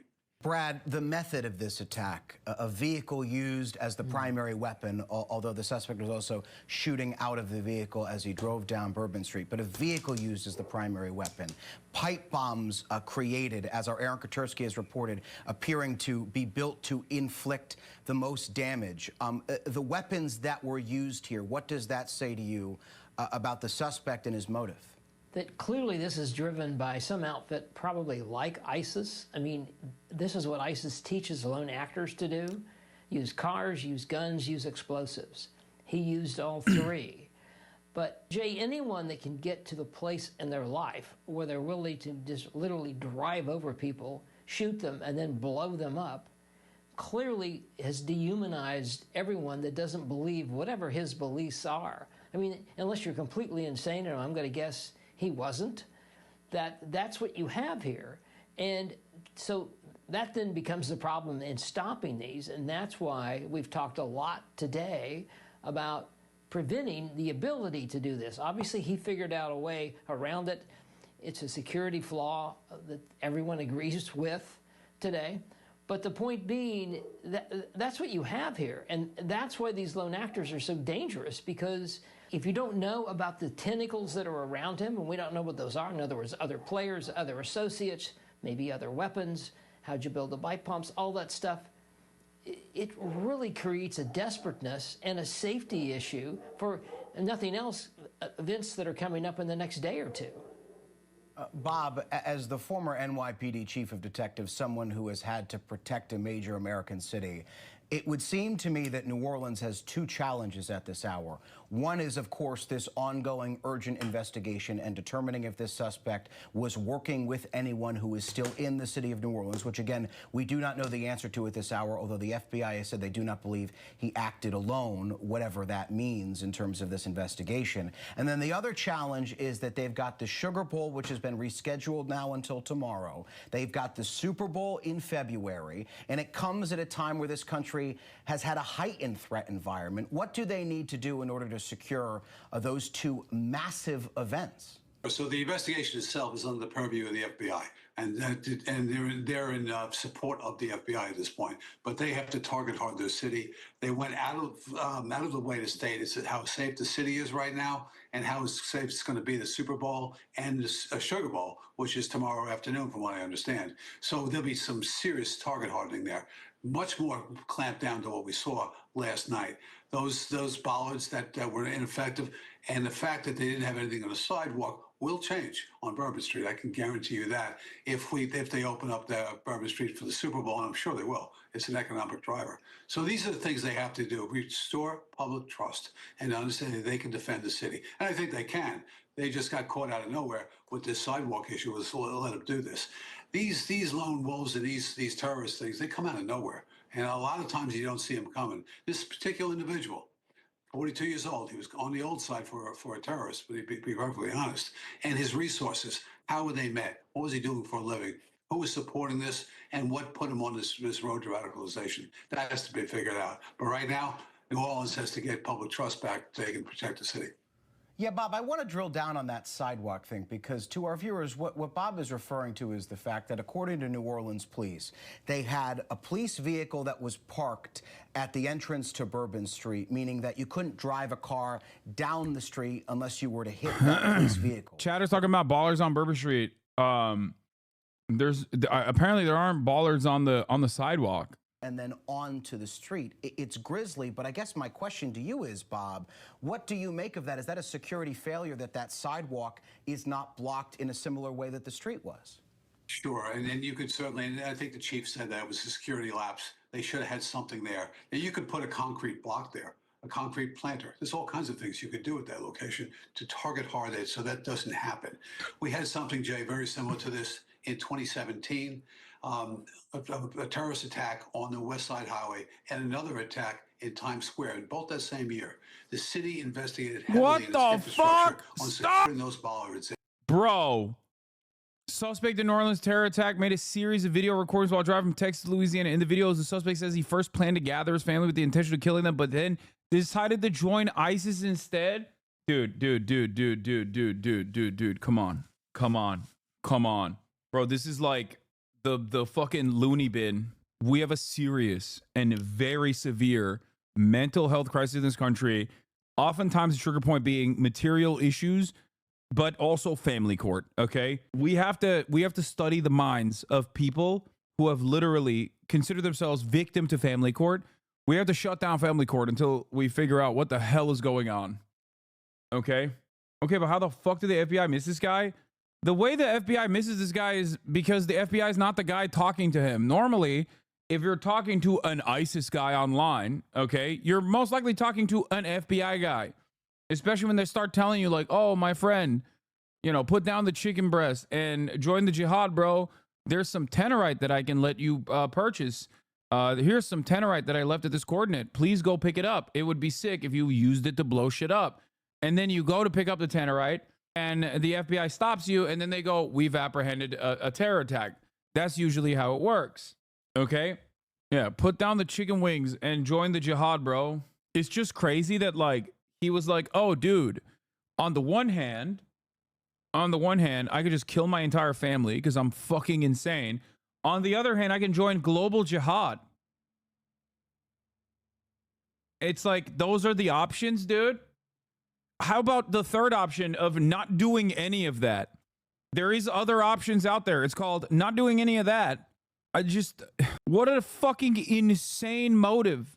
Here we go. I'm going to teach white people how ISIS is more aligned with Israel than they are of any Islamic group. Shaking my head.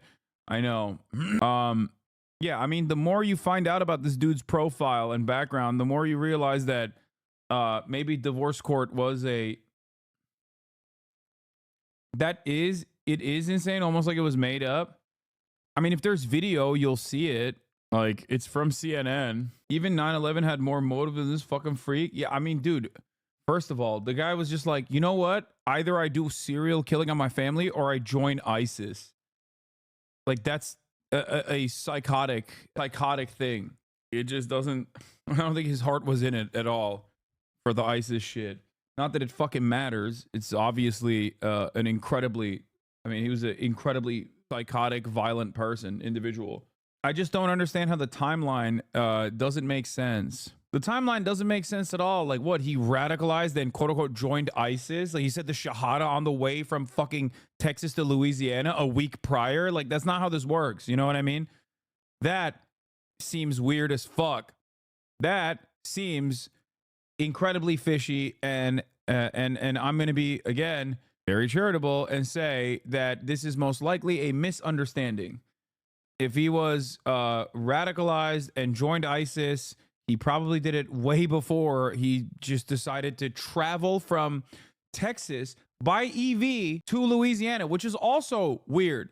Like, this dude utilized a Turo rental truck, and I get why he would use an EV for the attack because, like, it has massive pickup speed and it's very heavy, okay?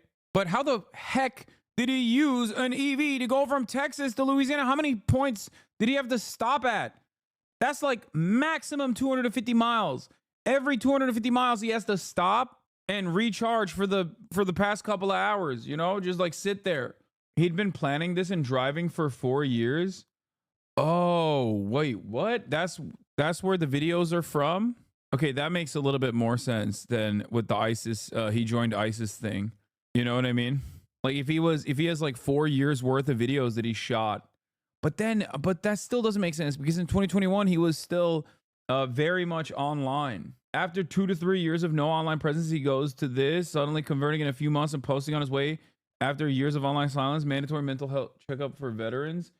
Here, this is the CNN reporting on this once again. Suspect in New Orleans attack made series of recordings before Wednesday's attack. Officials say suspect in New Orleans made a series of video recordings before Wednesday morning that law enforcement are currently reviewing, according to multiple officials briefed on the investigation. The recordings appear to have been made driving at night. The suspect is not visible because it's dark, but authorities believe the recordings were made as he drove from Texas to Louisiana, although the exact timing is not yet clear. In the recordings, the suspect makes reference to his divorce and how he had first planned to gather his family for a celebration with the intention of killing them. Two officials who had been briefed on the material in the recording said the suspect also talked about how he had changed his plans and said that he joined ISIS. He referenced several dreams that he had about why he should be joining ISIS. What the hell? I just don't. I mean, dude, they have so much. They had so much security. How the heck did they, in spite of all of the security, how did he like get through? That's what's crazy. They spent so much money talking about how much protection they have. I mean, in the media, they covered it. They covered it extensively. They're like, oh, we love, our police state is intact. We're doing round the clock surveillance. Meanwhile, some divorced guy is like, I love ISIS now.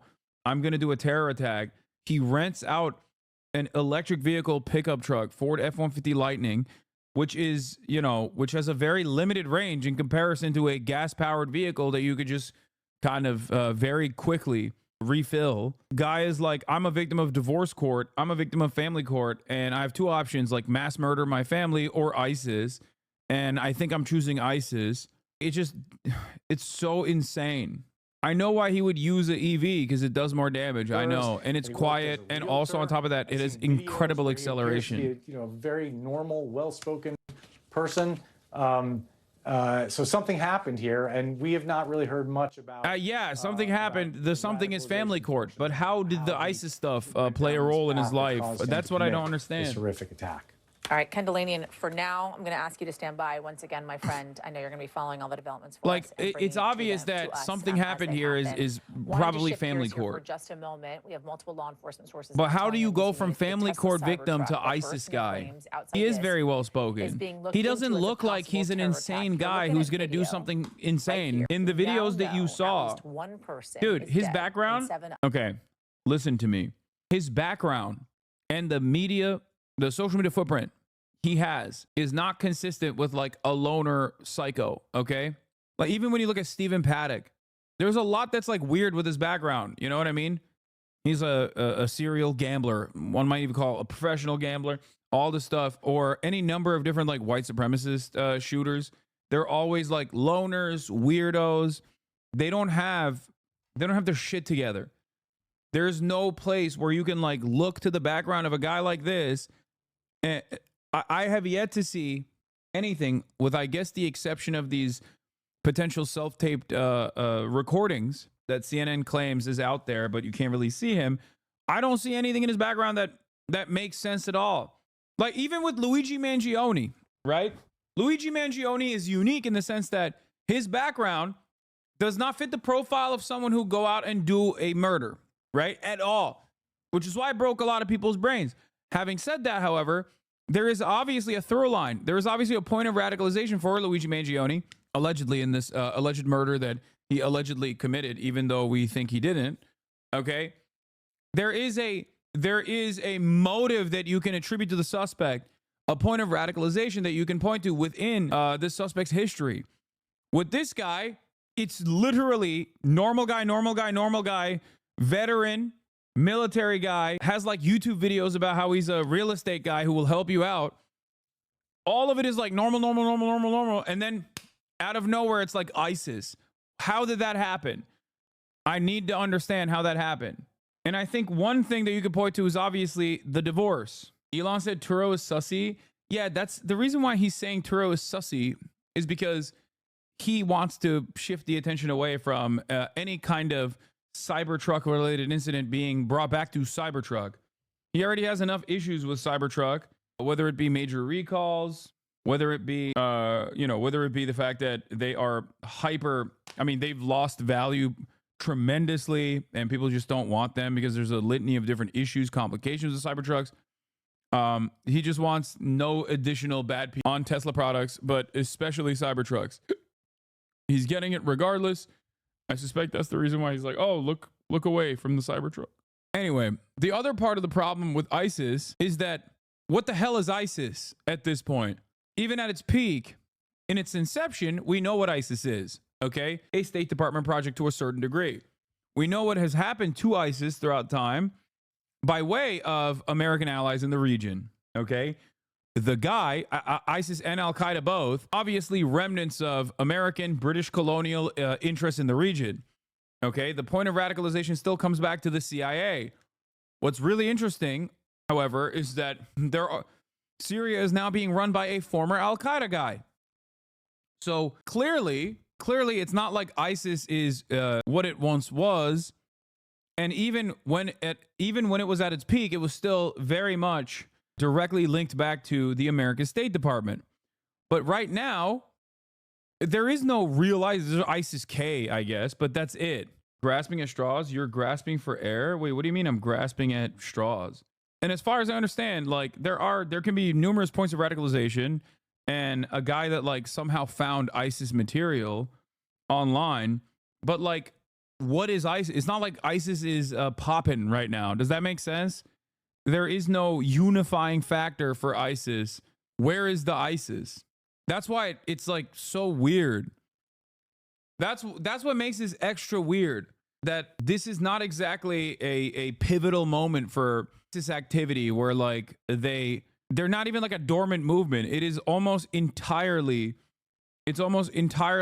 fallen apart, with I guess like some maybe some operations in Africa. There are I guess some remnants of the movement, with the exception of like ISIS-K. There is a little bit of there's some initiatives in Syria, but I just don't know. There's an entire state in the Middle East run by ISIS.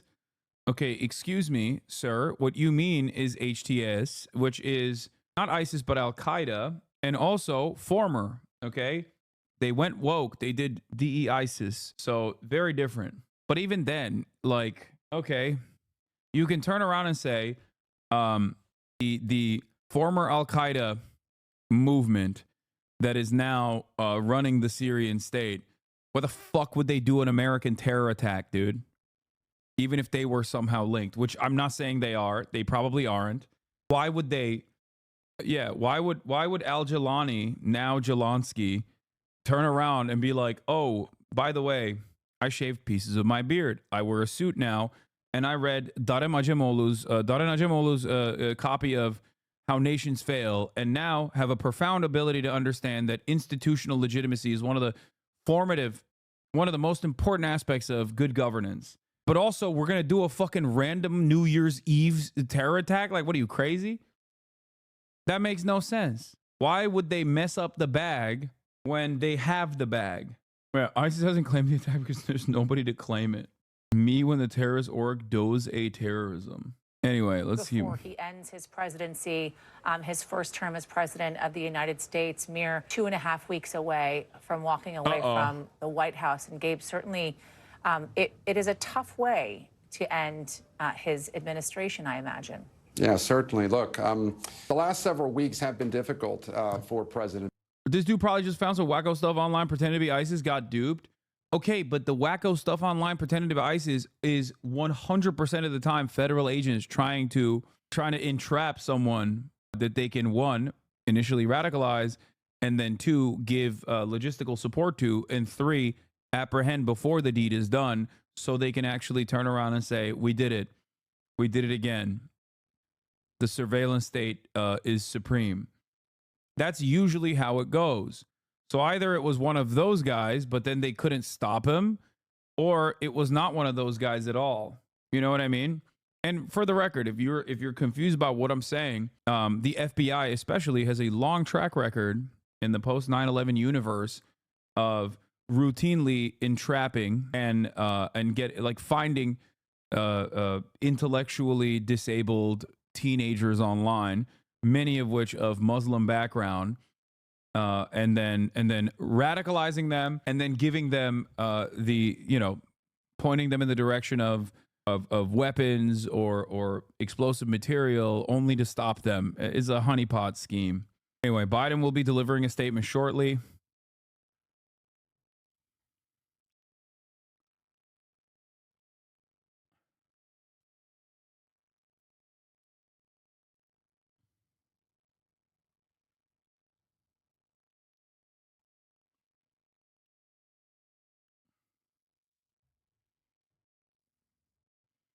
How is that not entrapment?